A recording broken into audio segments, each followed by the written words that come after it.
Hello, नमस्कार सगळ्यांना. उमेद MPSC मध्ये आपलं सगळ्यांचं स्वागत आहे. मित्रांनो, आज आपल्या या सेशनमध्ये आपल्याला पाहायचं आहे, की भारताचा बजेटचा भाग आणि त्याच्यानंतर महाराष्ट्राचं बजेट. तर भारताचं आणि महाराष्ट्राचं जे बजेट आहे, तर ते आपल्याला कुठे लागू होतं, कुठे उपयुक्त आहे? तर सगळ्या प्रकारच्या एक्झाममध्ये आपल्याला त्याचा उपयोग होणार आहे. मग सध्या अपकमिंग येणारी जी 31 मेची राज्यसेवा पूर्व किंवा नागरी सेवा पूर्व परीक्षा असेल किंवा कंबाईनची पूर्व परीक्षा असेल किंवा मग कंबाईन म्हणजे ग्रुप बी आणि सीच्या. त्याचबरोबर ज्या ग्रुप बी आणि सीच्या मेन्स एक्झाम आहे, तर तिथेही आपल्याला त्याचा फायदा आहे. आणि नंतर तुम्ही डिस्क्रिप्टिव्ह एक्झामची मेन्स लिहाल, तर तिथेही तुम्हाला याच्यातल्या काही गोष्टी लिहिता येऊ शकतात. आता बघा, प्रायमरी जर आपण बघितलं, की आयोगाचे प्रश्नांचे स्वरूप इथं कसे विचारले जातात, तर तुम्ही कंबाईनची एक्झाम चे प्रिव्हियस इयरचे क्वेश्चन पाहिले, तर आयोगाने डायरेक्टली काही फॅक्च्युअल गोष्टी विचारल्यात, की साधारणपणे कुठल्यातरी योजनेला कितीतरी पर्सेंटमध्ये म्हणण्यापेक्षा किती कोटी रुपये अनुदान दिलेले किंवा किती कोटी रुपये खर्च केला जाणार आहे, असे सुद्धा आकडे विचारलेले आहेत. तर ते कंबाईनमध्ये विचारलेत. राज्यसेवा पूर्वचं जर आपण काही आधीचे प्रश्न बघितले, तर तिथं साधारणतः काही जनरल वाक्य आहेत, की साधारणपणे या बजेटमध्ये कशावरती भर आहे, कुठल्या गोष्टीवरती जास्त फोकस आहे किंवा त्याच्यातनं काय अपेक्षित आहे बजेटमध्ये, तर अशा गोष्टी इथं विचारलेल्या आहेत. तर बेसिकली बजेट म्हणजे काय हे तुम्हाला सगळ्यांना माहिती आहेच आहे. तरी एक शॉर्टमध्ये जर लक्षात घ्यायचं झालं, तर आपलं जे फायनान्शियल इयर आहे, तर फायनान्शियल इयरमध्ये सरकारचा एकूण खर्च आणि एकूण जमा जी होणार आहे आणि त्यात पण एकूण खर्च कुठल्या-कुठल्या एरियावरती होणार आहे, याच्या गोष्टी इथं आपल्याला बघायला मिळतात किंवा त्याचं एक विस्तारित स्वरूप बघायला मिळतं. आणि जमा म्हणजे काय, तर वेगवेगळ्या माध्यमातून सरकारकडे पैसा कुठून येणार आहे नक्की, ते आपण बघतो. मग त्याच्यामध्ये टॅक्सचा पार्ट असेल किंवा मग नॉन टॅक्सचा पार्ट असेल, तर त्याच्याबाबतची आकडेवारी दिलेली.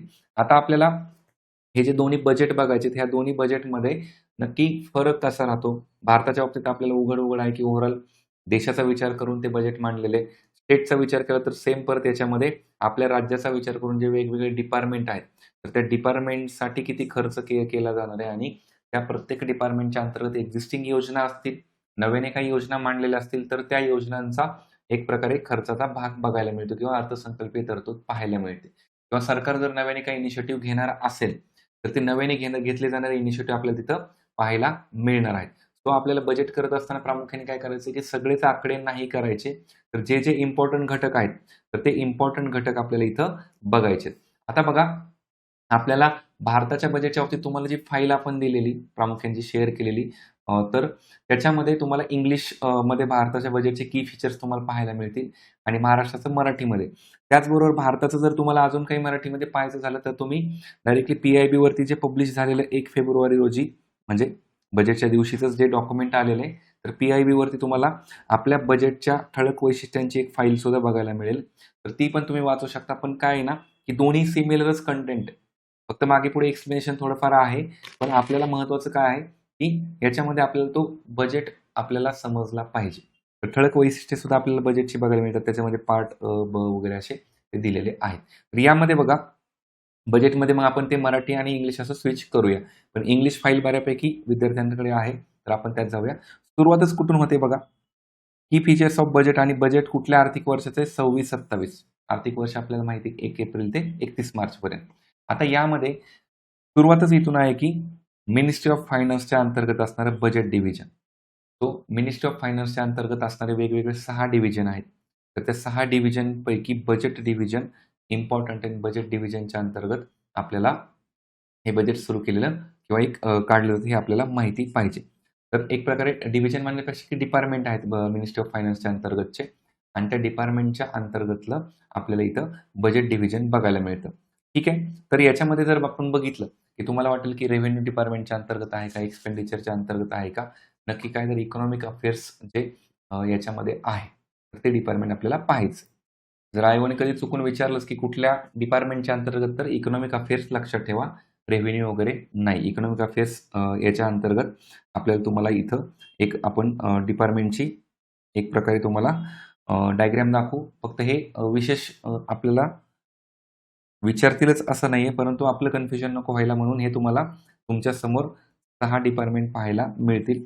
याच्यातला जो आर्थिक व्यवहार विभाग आहे, जो इकॉनॉमिक अफेअर्स विभाग आहे, तर त्याच्या अंतर्गतचं बजेट डिव्हिजन याच्या अंतर्गत आपलं बजेट तयार केलं जातं. तर असे हे एकूण आपल्याला डिपार्टमेंट्स पाहायला मिळतात. आता याच्यामध्ये आपल्याला मेन आपल्या पॉइंटकडे जायचंय. तर तो म्हणजे की भारताच्या बजेटमध्ये नक्की कुठली की फीचर्स आहेत किंवा कशावरती भर दिलेला आहे. आता हे करत असताना सुद्धा बघा, म्हणजे आपलं बजेट जेव्हा आपण करतो, तर ते करत असताना मोजक्याच गोष्टी लक्षात ठेवायच्यात. कंटेंट खूप सारं आहे. अगेन सगळंच कंटेंट करण्यात पॉइंट नाहीये. पण बजेटचा फ्लो काय किंवा गव्हर्नमेंटची एक प्रकारे येणाऱ्या वर्षामध्ये कुठली रणनीती आहे, कुठलं धोरण आहे किंवा कुठल्या अप्रोचने ते सामोरे जात आहेत, तर ते आपल्याला बजेटमधून कळतं. तर याच्यामध्ये आपल्याला प्रामुख्याने काय बघायचंय, की जे मेन की पॉइंट आहेत, की जे एक्झाममध्ये विचारले जाऊ शकतात. मग हे आपल्याला कसं कळणार आहे, की पी-वाय-क्यूमध्ये आयोगाने आधी काय विचारलेलं आहे. तर त्यावरून कळेल, की नक्की आयोग आता यावर्षी सुद्धा आपल्याला काय विचारू शकतात. आता यामध्ये जर आपण आलो, तर बघा टायटलच काय, इंडियाज इकॉनॉमिक ट्रॅजेक्टरी काय आहे नक्की? आपली नक्की रणनीती कशी आहे किंवा आपल्याला याच्या बाबतीत नक्की कसं अप्रोच व्हायचं या बाबतीत आपल्याला घटक पाहायचेत किंवा एक प्रकारे आपली जी विकासाची एकंदरीत गती असणार तर त्याच्यामध्ये नक्की आपला कसा रोल राहणार आहे. तर तो महत्त्वाचा विकसित भारत. सो लास्ट इयरच्या बजेटमध्ये 2047 पर्यंत आपल्याला विकसित भारत अचीव्ह करायचा असं टार्गेट आपण ठेवलं होतं आणि त्याच्यासाठीच्या गोष्टी आपण बघितलेल्या होत्या. आता याच्यामध्ये जर बघितलं तर एक प्रकारे आपल्याला बॅलन्सिंग काय करायचं आहे, आपल्या अँबिशन विथ इन्क्लुजन. तो इन्क्लुजन कीवर्ड इथं महत्त्वाचा आला. आपल्या सिलेबसमध्येच आहे राज्यसेवा पूर्वच्या, की इन्क्लुजन. मग आता आपल्या जर बजेटमध्येच आपण म्हणतोय, की आपलं जे अँबिशन त्यालाही बॅलन्स करायचं आहे आणि आपल्याला विकसित भारतही अचीव्ह करायचं आहे आणि इन्क्लुजन अचीव्ह करायचं आहे. तर त्याचा एकत्रित परिपाक आपल्याला बजेटमध्ये दिसतो. फक्त जनरल एक थेरॉटिक आपल्या अंडरस्टँडिंगसाठी करा. इथे पाठ काहीच नाही करायचं आपल्याला विशेष. बघा मग पुढे काय म्हणले आता, की ॲक्शन ओव्हर ॲम्बिव्हॅलन्स म्हणजे कुठली द्विधा मनस्थिती ठेवण्यापेक्षा आपल्याला ॲक्शन इम्पॉर्टंट आहे. तर असं आता हे बजेटमधले चांगले-चांगले शब्द, कीवर्ड्स वगैरे वाक्य येत असतात.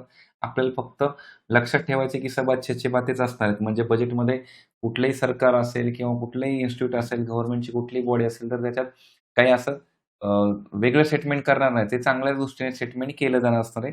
तर आपल्याला ॲक्शन इम्पॉर्टंट आहे. कीवर्ड्सवरती भर देऊया.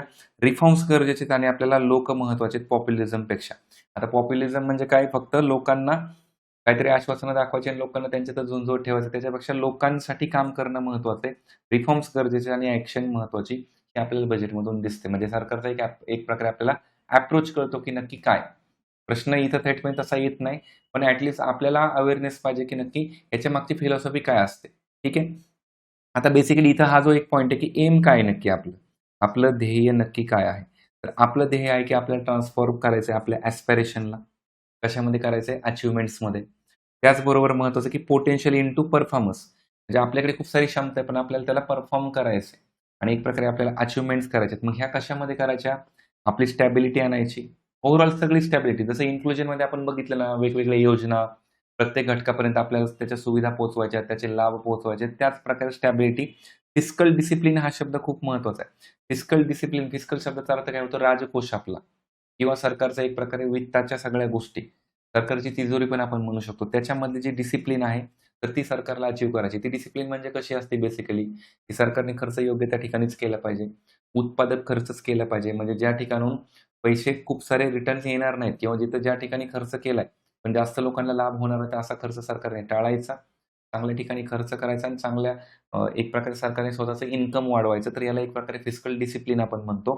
त्याचबरोबर बघा, सस्टेन ग्रोथ आहे. म्हणजे आपलं एम अगेन काय आहे, की आपली शाश्वत ग्रोथ झाली पाहिजे. इन जनरल फक्त ग्रोथ होऊन नाही चालत, तर शाश्वत विकास वगैरे हे आपण जे टॉपिक बघितलेले आहेत, तर त्याचाच हा एक भाग आहे. त्याचबरोबर काय मॉडरेट इन्फ्लेशन म्हणजे इन्फ्लेशन सुद्धा झालं तरी चांगलं असतं. आपण जे बघितलेलं आहे, की 3% ते 10% इन्फ्लेशन हे इकॉनॉमीच्या साठी चांगलं असतं. तर एक प्रकारे इन्फ्लेशन मग खूप सारी चलनवाढ होणं चांगलं नाहीये. तर इन्फ्लेशनला सुद्धा थोडंसं मॉडरेट करणं गरजेचं आहे. तर कदाचित या रेंजमध्ये कुठेतरी तो खाली राहिला, तर एक प्रकारे आपल्या देशासाठी चांगलं असू शकतं. तर हे गव्हर्नमेंटचे आपल्याला अप्रोचेस, एम आपल्याला बघायला मिळतात. मग थेटपणे जर एखादा प्रश्न समजा आलाच फॉर एक्झाम्पल, तर भारताच्या याच्यामधले सध्याच्या बजेटमधले कुठले एम्स आहेत? जर ध्येय कुठले आहेत? प्रश्न अगेन त्याची एक प्रकारे प्रायोरिटी कमी होते. पण इन जनरल आलं की फिस्कल डिसिप्लिन करणं, स्टॅबिलिटी आणणं किंवा एक प्रकारे आपल्याला सस्टेन ग्रोथ करायची किंवा इन्फ्लेशन मॉडरेट करायचंय. तर यावरती आयोगाचा किंवा यावरती शासनाचा भर आहे असं जर विचारलं, तर आपल्याला जनरली लक्षात ठेवायला पाहिजे. मराठीच्या ह्याच्यामध्ये जर म्हणलं, तर बजेटमध्ये बेसिकली काही पॉइंट एक्स्ट्राचे दिले तर ते आपण ॲडिशन करून घेऊ शकतो आपल्या नोट्समध्ये. जसं की बघा आता आपल्या याच्यामध्ये नवीन पार्लमेंट झालेली माहिती, तिथं बऱ्याच याला वेगवेगळी नावं दिलीत वेगवेगळ्या दालनाला. तर त्याच्यामधले महत्त्वाचं आहे की कर्तव्य भवन. कर्तव्य भवन येथे पार पडलेला हा पहिलाच बजेट आहे किंवा पहिलाचा अर्थसंकल्प आहे. तो या पॉइंट ऑफ व्ह्यूने आपल्याला फॅक्च्युअल गोष्टी काही माहिती पाहिजे, की कर्तव्य भवनमध्ये मांडलेला हा पहिलाच अर्थसंकल्प आहे. आणि मग ह्या कर्तव्यामधून जर बघत असताना म्हणजे बघा आता आपलं कर्तव्य काय आहे नक्की किंवा आपल्या सरकारचं काय आहे, तर त्याच्यामध्ये बेसिकली तेच आहे, की उत्पादकता, स्पर्धात्मकता आणि त्याच्या माध्यमातून आर्थिक विकासाचा वाढ करायची आहे. म्हणजे एक प्रकारे उत्पादकतेला चालना द्यायची, कॉम्पिटिटिव्हनेसला चालना द्यायची म्हणजे मग इथं पुन्हा स्पर्धात्मकता आली म्हणजे आपल्याला नीती आयोग लक्षात ठेवायचा आहे. नीती आयोगाच्या माध्यमातून वेगवेगळ्या राज्यांना जे प्रोत्साहन देतो आपण, तर तो भाग इथे येतो आणि उत्पादकता मग त्याच्या अंतर्गत सुद्धा वेगवेगळ्या स्कीम्स येतात. तर त्याच्यामागे तो अर्थ दडलेला असतो ॲक्चुअली. मेक इन इंडियाच्या माध्यमातून असू द्या, वन डिस्ट्रिक्ट वन प्रोडक्ट असू द्या किंवा इतर योजना आहेत, तर त्याचाच तो एक भाग आहे. आणि त्याच्या माध्यमातून काय की जागतिक लेव्हलला जे काही अपडाऊन होत आहेत, तर त्याला फेस करायला आपण सक्षम असलो पाहिजे. तर याच्यासाठी आपल्याला काम करायचं आहे. त्याच्यानंतर काय म्हणले की जनतेच्या आकांक्षा पूर्ण करायच्यात. जसं आपण काय म्हणले की इथे बघा, हाच पॉइंट आहे. Transform aspiration into achievements. म्हणजे ज्या आपल्या लोकांच्या ॲस्पिरेशन्स आहेत किंवा आपल्याला त्याला अचिव्हमेंट्समध्ये आणायचं आहे, तर तो पॉइंट महत्त्वाचा आहे आणि त्याची क्षमता वाढवायची आणि भारताच्या समृद्धीमध्ये आपल्याला त्याला एक प्रकारे महत्त्वाचा रोल प्ले करायचा. याच्यातले ॲज इट इज शब्द नाही लक्षात राहिले तरी ॲटलीस्ट अप्रोच कशा प्रकारचा हे आपण लक्षात ठेवूया. अगेन याच्यात कंपल्सरी प्रश्न येईलच असं नाही, परंतु आपल्याला त्या डॉक्युमेंट थ्रू जायला पाहिजे आपण. आणि त्याच्यामध्ये मग सबका साथ सबका विकास हा जो पॉइंट आहे, ही जी एक संकल्पना आहे, तर आपल्याला माहिती आहे म्हणजे आपल्या पंतप्रधानांचं म्हणणं काय, की सगळ्यांचाच विकास झाला पाहिजे आणि सगळ्यांना सोबत घेऊन झाला पाहिजे. तो सबका साथ सबका विकास आणि त्या संकल्पनेवर आधारित काय म्हणले, प्रत्येक कुटुंब, त्याच्यामध्ये कम्युनिटी, समुदाय असेल किंवा रिजन असेल किंवा त्याचबरोबर प्रत्येक क्षेत्र असेल, याला सगळ्या गोष्टी पुरवल्या पाहिजेत. म्हणजे फक्त एखाद्या व्यक्तीलाच नाही, पर्टिक्युलर कुटुंबालाच नाही, अंबानी अदानीलाच नाही. ॲक्चुअली आपल्याला माहिती आहे की करंटमध्ये काय चाललेलं आहे. पण बजेटमधून आपल्याला प्रामुख्याने काय बघायला मिळतं, की प्रत्येक कुटुंबाचा विचार करायचा आहे. प्रत्येक कम्युनिटीचा विचार करायचा आहे. असं नाही की कोणीतरी मागास राहिले. प्रत्येक रिजनचा विचार करायचा आहे. नाही असं नाही झालं पाहिजे, की फक्त महाराष्ट्राचा विचार केलाय, फक्त गुजरातचाच केलाय. आपल्याला नॉर्थ ईस्ट पण आहे आपल्याकडे. तर प्रत्येक क्षेत्राचा विचार करून त्यांना संसाधनं, इतर सुविधा आणि ज्या अपॉर्च्युनिटीज आहेत, तर त्या दिल्या पाहिजेत. आता हे जे की पॉइंट आहेत ना, तर हे की पॉइंट तुम्ही नोट करू शकता. वाटलंच तर एक साधारणपणे 11 पानाचं हे डॉक्युमेंट आहे तुम्ही PIB वरतून डाउनलोड करून घेऊ शकता. तुम्हाला अजून ॲडिशनल गोष्टी बघायला. पण दोन्ही डॉक्युमेंटमध्ये बऱ्याचशा गोष्टी सिमिलरच आहेत. तर यामध्ये बघा आता अर्थसंकल्पीय अंदाज असतात. म्हणजे बजेट मांडत असताना सरकार बेसिकली काय म्हणतं, की बेसिक अंदाजच असतात, की साधारणतः येणाऱ्या वर्षामध्ये आपल्याला खर्चचा अंदाजे किती करायचा आहे, आपल्याला अंदाजे किती इन्कम येणार. जसं की बघा एकूण कर्ज जमा आपल्याकडे जी होणार बिगर कर्ज जमा म्हणजे आपण त्याला काय म्हणतो नॉन डेट म्हणजे कर्जाच्या व्यतिरिक्त आपल्याकडे पैसा कुठून किती येणार आहे आणि एकूण खर्च आपला किती होणार आहे. तर याच्या बाबतीत आपल्याला एक कंपॅरिझन बघायला मिळतं. जर समजा एकूण खर्च किती होतोय, तर अनुक्रमे म्हटले एक एक्झाम्पल म्हणून घ्या. याच्यावरती आकड्यावरती प्रश्न जरी नाही आला, तरी एक लॉजिक आपल्याला इथं समजून घेता येऊ शकतं. जसं की एकूण खर्च समजा साधारण सरकारचा किती होणार आहे अंदाजे, तर 53.5 लाख कोटी. आणि सरकार काय म्हणते, की बिगर कर्ज जमा, कर्जाच्या व्यतिरिक्त सरकारकडे इन्कम किती येणार आहे, तर 36 लाख कोटी. याचा अर्थ ह्या दोन्हींमध्ये जो गॅप निर्माण होणार आहे, तो तो काय कशातून भरून काढणार सरकार? कर्जाच्या माध्यमातून काढणार. कारण का? एक अंदाज वर्तवलेला आहे इथं, की आपल्याकडे साधारणपणे कर्जाच्या व्यतिरिक्त पैसा कुठून कसा येणार आहे आणि सरकारचा खर्च किती होणार आहे. तर हे बजेटमधून आपल्याला लक्षात येतं आणि याचा अर्थ काय, की सरकारवरती कर्ज आहे. खूप सारं कर्ज आहे. सरकारला लोकांसाठी पैसा खर्च करायला म्हणजे कर्ज घ्यावंच लागणार आहे. तर अशा काही गोष्टी. त्याच्यानंतर मग परत निव्वळ कर प्राप्ती किंवा फक्त टॅक्समधून पैसा किती येणार आहे, अशी पण आकडेवारी आपल्याला बघायला मिळते. तर ह्याचे काही अंदाज आहेत किंवा तुम्ही जर हे जे डॉक्युमेंट आहे तुम्हाला, तर याच्या शेवटी सुद्धा एक तुम्हाला डायग्राम बघायला मिळेल. वेन डायग्राम त्याच्यामध्ये ₹1 आपल्याकडे येत असेल, तर तो कुठल्या माध्यमातून येतो आणि आपल्याकडून जर बाहेर जात असेल, तर तो कसा जातो हे आहे. तर ते आपण पुढे बघूया. पुढच्या टप्प्यामध्ये पाहता येईल आपल्याला ते. ठीक आहे. आता बघा प्रामुख्याने आपली जी हाय ग्रोथ आहे, म्हणजे आपली जी ग्रोथ आहे तर ते अराउंड 7% आहे आणि आपल्याला कुठल्या एरियावरती फोकस करायचा आहे, असे पॉइंट्स इथं दिलेले आहेत. आता याच्यामध्ये जर आपण एकदम की पॉइंटवरती जर बघायचं झालं तर त्याच्यामध्ये प्रामुख्याने बघा एनर्जी सिक्युरिटी आपल्याला अचीव्ह करायची. डोमेस्टिक मॅन्युफॅक्चरिंग कॅपॅसिटी वाढवायची. म्हणजे आपण म्हणतो ना मेक इन इंडिया, तर आपल्या देशांतर्गतच गोष्टी आपल्याला मॅन्युफॅक्चरवरती भर द्यायचा आहे. पण त्याच्यात काय भर द्यायचा तर ते आपण पुढच्या डॉक्युमेंटमध्ये बघूया. तर सिटिझनचे जे बेनिफिट आहेत गव्हर्नमेंटच्या गोष्टींमधून तर ते बघायचे किंवा त्याच्यामध्ये प्रामुख्याने बघितलं तर strong thrust on public investment सरकारची जी इन्व्हेस्टमेंट त्याच्यावरती भर द्यायचा किंवा त्याच्यामध्ये मॉनिटरी स्टॅबिलिटी अगेन इन्फ्लेशनचा पार्ट आला किंवा एक प्रकारे मार्केटमध्ये जो पैसा येणार तो त्याच्यावरती भर आहे. त्याचबरोबर फिस्कल प्रुडन्स आहे. म्हणजे फिस्कल डिसिप्लिन आपण जे म्हणतो तर फिस्कल प्रुडन्स त्याच्यामध्ये महत्त्वाचा आहे. आणि मग फार रिचिंग स्ट्रक्चरल रिफॉर्म्स आहेत किंवा मग रिड्यूस क्रिटिकल इम्पॉर्टंट डिपेंडन्सीज आहेत. म्हणजे आपल्याला काय करायचे की डिपेंडन्सीज अगेन कमी करायच्या. त्याच्या माध्यमातून आपल्याला हाय ग्रोथ अचीव्ह करता येणार आहे किंवा चांगली ग्रोथ आपल्या ओव्हरऑल जीडीपीची आपल्या इकॉनॉमीची अचीव्ह करता येणार आहे. आता हे की पॉइंट लक्षात राहिले तर चालतील. नाही राहिले तर ॲटलीस्ट त्याच्या अंतर्गत काय-काय येतं तर ते आपण बघूया. थोडक्यात इथं आपल्याला काही पॉइंट त्यांनी दिलेले आहेत. जसं की ते पण धोरणात्मक किंवा प्रगत क्षेत्रांमध्ये आपल्याला एक प्रकारे म्हणजे याच्यामध्ये एक प्रकारे जे हस्तक्षेप आहेत किंवा इकॉनॉमीमध्ये आपल्याला जे इंटरव्हेन्शन करायचंय, त्याच्यामध्ये प्रामुख्याने कुठले-कुठले घटक म्हटलेले आणि त्याचा पार्ट पुढे आपल्याला ॲक्चुअली दिलाच आहे. तर ते घटक आपण बघूया. जस्ट पुढे असतील. हां. तर हे हा पॉइंट येईल. आपण याच्यावरती येऊया, पुढे येऊया. ठीक आहे. तर यामध्ये बघा, आपली जर इकॉनॉमिक ग्रोथ हाय आपल्याला ठेवायची असेल, तर त्या आपल्या ह्या पॉइंटवरती आपल्याला लक्ष द्यावं लागणार आहे. आणि प्रत्येक वेळेस बजेटमध्ये असे काही एरिया शोधले जातात, की तिथं आपल्याला त्या वर्षी फोकस करणं आवश्यक असतं. ठीक आहे. बघा आता पुढे त्यामध्ये आपल्याला आता बघा टायटल्स काय दिलं, तर ह्या टायटलवरती आपल्याला भर द्यायचा आहे. लास्ट टाईमचा एक प्रश्न तर असेल, तर एकदा आपण तो प्रश्नच बघू आणि आयोग नक्की कसं विचारतं, तर त्यावरून आपल्याला एक अंदाज येईल त्यामध्ये. ठीक आहे. प्रश्न आल्यावरती आपण तो बघूच किंवा सापडला तर बघूया. बहुतेक तो कंबाईनच्या पूर्वलाच आलेला होता. राज्यसेवेला तरी तो तसा आला नाही. आता मेन टार्गेट काय आहे ना किंवा टायटल जे दिलेलं आहे, तर ते इम्पोर्टंट आहे. काय म्हणलंय? युवा शक्ती ड्रिव्हन बजेट आहे. तो थेटपणे अगेन प्रश्न येईल किंवा जर बजेटबद्दल 4 वाक्य विचारात घ्या असं जर आलं आणि एका वाक्यात असं दिलं, की हे बजेट युवा शक्तीच्या वरती फोकस केलेलं आहे, युवा शक्ती ड्रिव्हन आहे वगैरे. तर गव्हर्नमेंटचा एक संकल्प आहे याच्या अनुषंगाने. तर तो बेसिकली काय? तर युवा शक्तीला फोकस तर आहेच आहे, परंतु अजून कोणावरती फोकस आहे? अगेन वाक्यात जर असं आलं, की या वर्षीच्या बजेटमध्ये कोणावरती फोकस केलेला आहे? तर पुअर, अंडर प्रिव्हिलेज ज्यांना एक प्रकारे कुठेतरी मागास घटकामध्येच राहावं लागतं किंवा कुठेतरी त्यांना जे ॲक्सेस आहेत किंवा ज्या संधी आहेत, तर ते कुठेतरी त्या डिप्राईव्ह केल्या जात आहेत.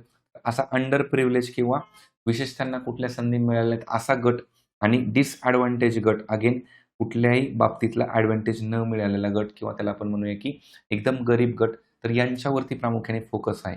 युवा शक्ती ड्रिव्हन बजेट तर आहेच, परंतु गव्हर्नमेंटचा संकल्प बेसिकली काय की कोणावरती फोकस करायचा आहे, तर तो एक प्रकारे अशा प्रमुख गटांवरती फोकस करायचा आहे. आता इथे खूप महत्त्वाचं आहे अगेन की सरकारचे काही कर्तव्य आहेत. म्हणजे जसं आपण इथं बघितलं की कर्तव्य भवनमध्ये पार पडलेला हा पहिला अर्थसंकल्प आहे किंवा तो मांडलेला. तर याच्या माध्यमातून आपल्याला काय बघायचंय, की सरकारने ठरवलं की आपली काहीतरी कर्तव्य आहेत. आपल्या काहीतरी काय आहेत, तर त्या ड्युटीज आहेत. तर ह्या ड्युटीज फॉलो करायच्या आहेत आणि त्याच्यामधलं पहिलं कर्तव्य, सेकंड कर्तव्य आणि थर्ड कर्तव्य नक्की काय? कदाचित हेही विचारलं जाईल आपल्याला, की 3 कर्तव्ये कोणती बजेटमधली? तर 3 कर्तव्यावरती पहिलं बघा काय? Accelerate and sustain economic growth. Again लक्षात ठेवायला सोपं आहे. तो आपल्या सस्टेनेबल जी ग्रोथ आहे आपली, तर तिला काय करायचं ॲक्सेलरेट करायचं आपल्याला आणि एक प्रकारे तिला म्हणजे स्टॅबल करायचं किंवा एक प्रकारे सस्टेनेबलच करायची. ओव्हरऑल जी आपली इकॉनॉमिक ग्रोथ आहे ना, तर तिला सस्टेनेबल आणि ॲक्सेलरेट करायचं पुन्हा-पुन्हा आपले जे टॉपिक आहेत सस्टेनेबल डेव्हलपमेंट वगैरे, तिथे आपण गोष्टी लिंक करू शकतो किंवा आपलं जे समावेशन असेल, सामाजिक क्षेत्र सुधारणा असेल, ते घटक आपण इथं लिंक करू शकतो.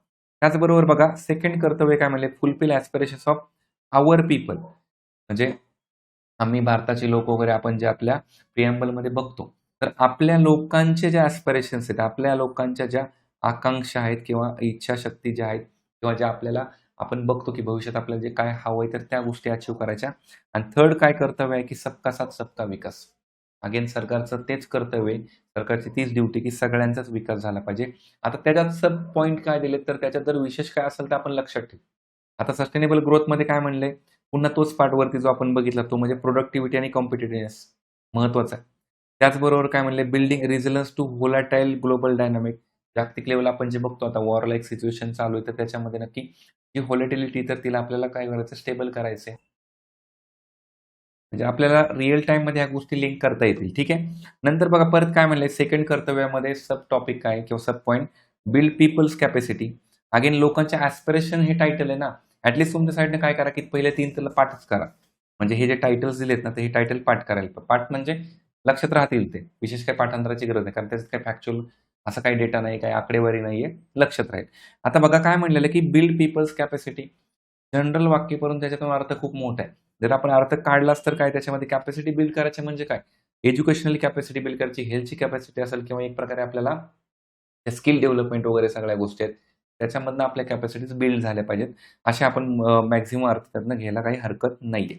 आणि तिसऱ्या कर्तव्यामध्ये काय म्हटलेलं आहे बघा, की एक प्रकारे याच्यातला अजून एक पॉइंट आला, की लोकांना काय बनवायचं की strong partners in India's path to prosperity. म्हणजे आपला जो विकासाकडे, प्रॉस्पेरिटीकडे एक प्रकारे आपल्याला परिपूर्णतेकडे जाणारा जो मार्ग आहे, तर त्याच्यामधला एक भाग बनवायचा आहे आपल्या लोकांना, हा इम्पोर्टंट घटक आहे. त्याच्यानंतर पुढे बघा, सबका साथ सबका विकासमध्ये पुन्हा तेच आहे, की एव्हरी फॅमिली, एव्हरी रिजन वगैरे, वगैरे जे आपण वरती बघितलं होतं.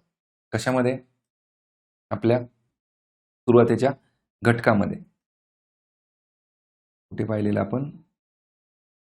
प्रत्येक याच्यामध्ये त्या हे जे टायटल्स आपलं दिलेलं आहे, तर या टायटलमध्येच पर्टिक्युलरली काय म्हटलं, की फोकस कोणावरती असणार आहे?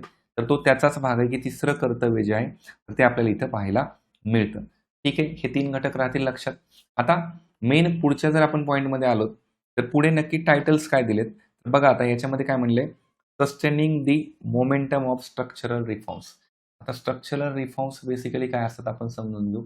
कुठलंही स्ट्रक्चर, आता आपण जर एखाद्या बिल्डिंगचं उदाहरण घेतलं, की एखादी बिल्डिंग एखाद्या पायावरती उभी राहिली, तर त्या बिल्डिंगचं स्ट्रक्चर ओव्हरऑल त्याच्यामध्ये महत्त्वाचा पाया येतो.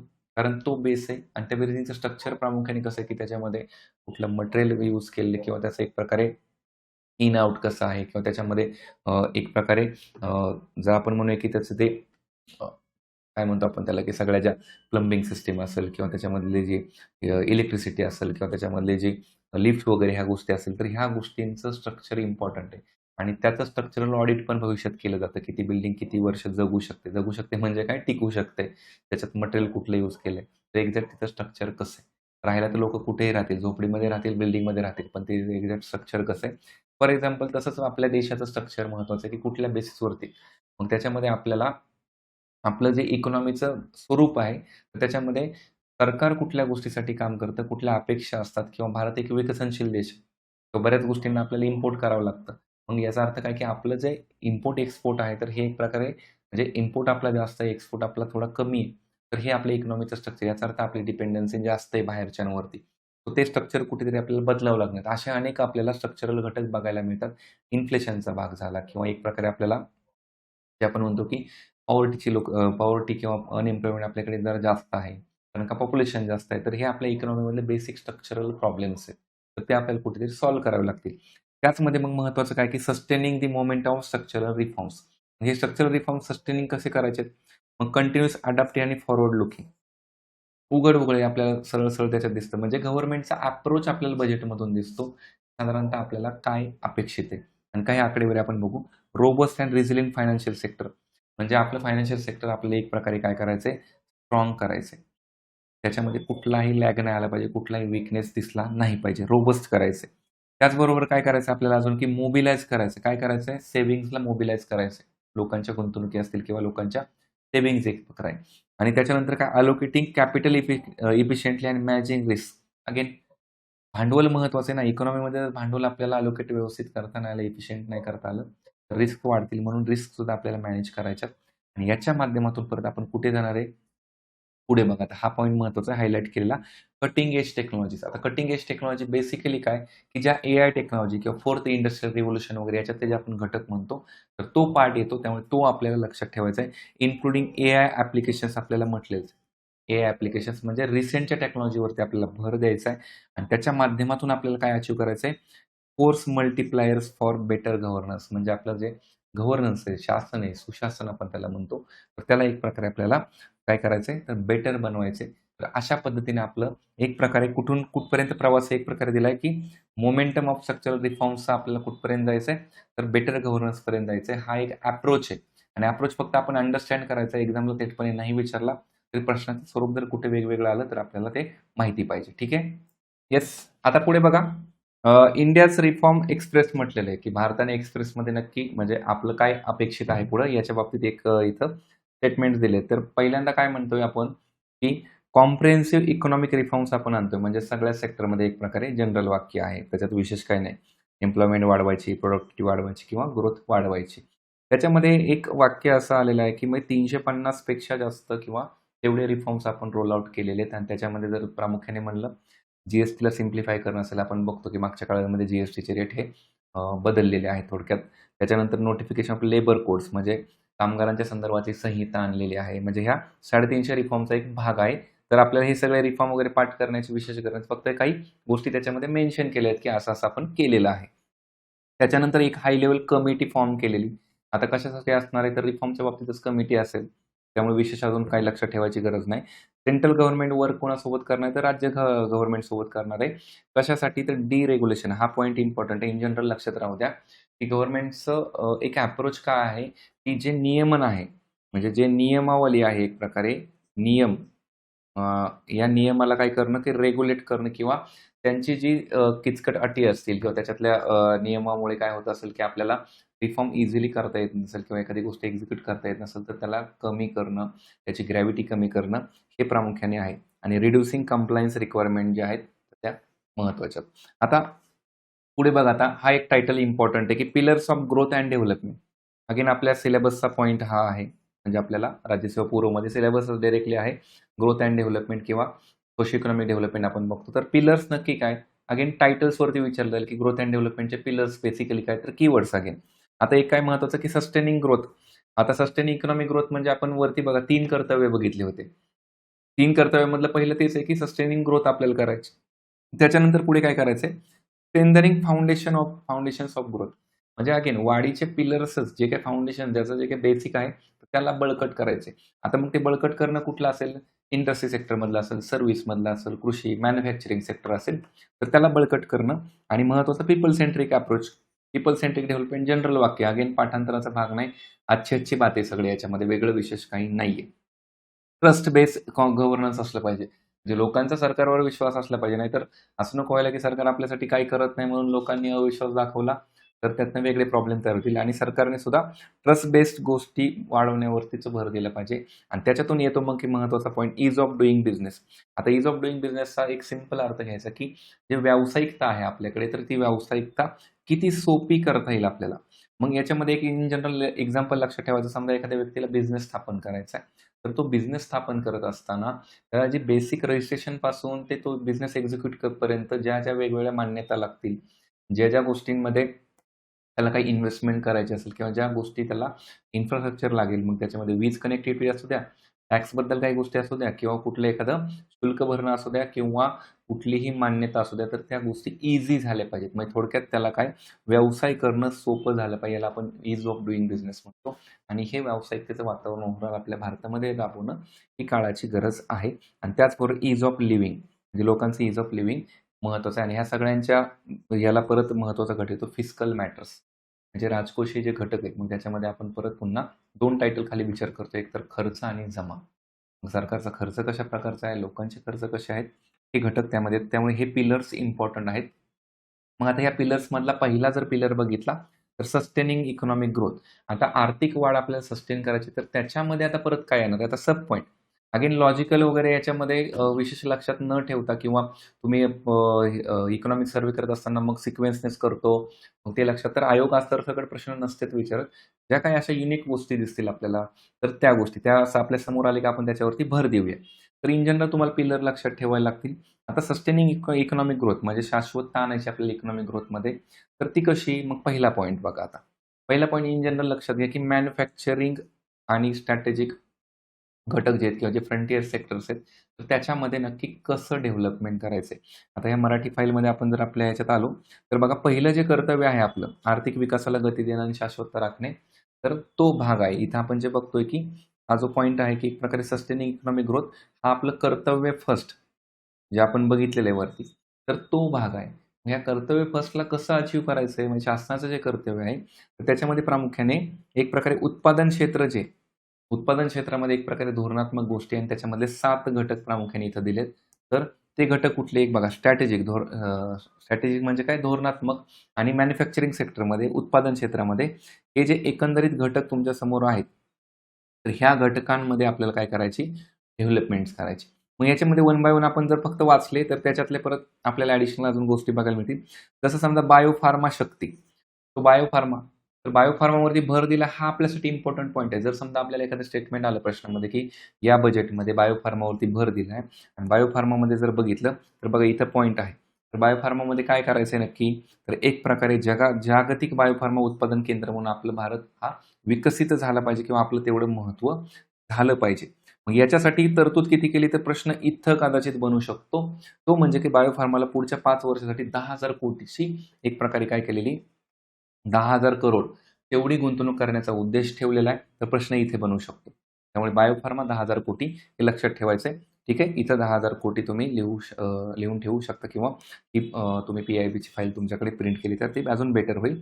आणि त्याच्यात परत अजून ॲडिशन काय बायोफार्मामध्ये, की 3 आपल्याला राष्ट्रीय पातळीवरच्या औषध निर्माण, शिक्षण आणि संशोधन संस्था स्थापन करायच्या. तर हा सुद्धा एक की पॉइंट आपल्याला माहिती पाहिजे, की बायोफार्मा अंतर्गत असं प्रस्तावित आहे. या बजेटमध्ये अशी तरतूद करण्यात आली, हे आपल्याला विचारलं जाईल. त्याच्यानंतर मग पुढे 1,000 पेक्षा जास्त इंडिया क्लिनिकल ट्रायल्स वगैरे संस्था ठीक आहे. म्हणजे स्थळं जे आहेत म्हणजे लोकेशन्स, क्लिनिकल ट्रायल्स आपल्याकडे घेतले जातात ना, तर त्याच्यासाठी नवीन सुरू केलं जाणार आहे वगैरे ठीक आहे. तर आता फक्त हे आपलं राष्ट्रीय लेव्हलच्या ज्या संस्था आहेत, तर सध्याच्या किती तर त्या 7 संस्था आहेत, त्यांचा दर्जा सुधारायचा आहे. प्लस ज्या 3 आहेत तर त्या नव्याने स्थापन करायच्यात. हे एक इम्पॉर्टंट आहे. आता त्याच्यामध्ये पुढचा अजून एक जर घटक बघितला बायोफार्मानंतर, तर कुठला घटक आहे? तर इंडिया सेमीकंडक्टर मिशन 2.0. तर आपल्या परत प्रश्नामध्ये येऊ शकतं, की सेमीकंडक्टर मिशन 2 सुरू केलेले या अंतर्गत किंवा सुरू करण्याचा उद्देश आहे वगैरे. तर सेमीकंडक्टर आपल्याला माहिती आहे. सेमीकंडक्टर एक प्रकारे काय? तर मनुष्यबळ विकसित करणं, टेक्नॉलॉजी वाढवणं किंवा एक प्रकारे आपला आवाका वाढवणं किंवा आपली जी कॅपॅसिटीज आपण म्हणतोय, तर ती मजबूत करण्यासाठी सप्लाय चेन आपल्याला मॅनेज एक प्रकारे स्ट्रेंथन करण्यासाठी आपण मिशन म्हणजे सेमीकंडक्टर मिशन 2.0 किंवा दुसरा टप्पा आपण सुरू केला.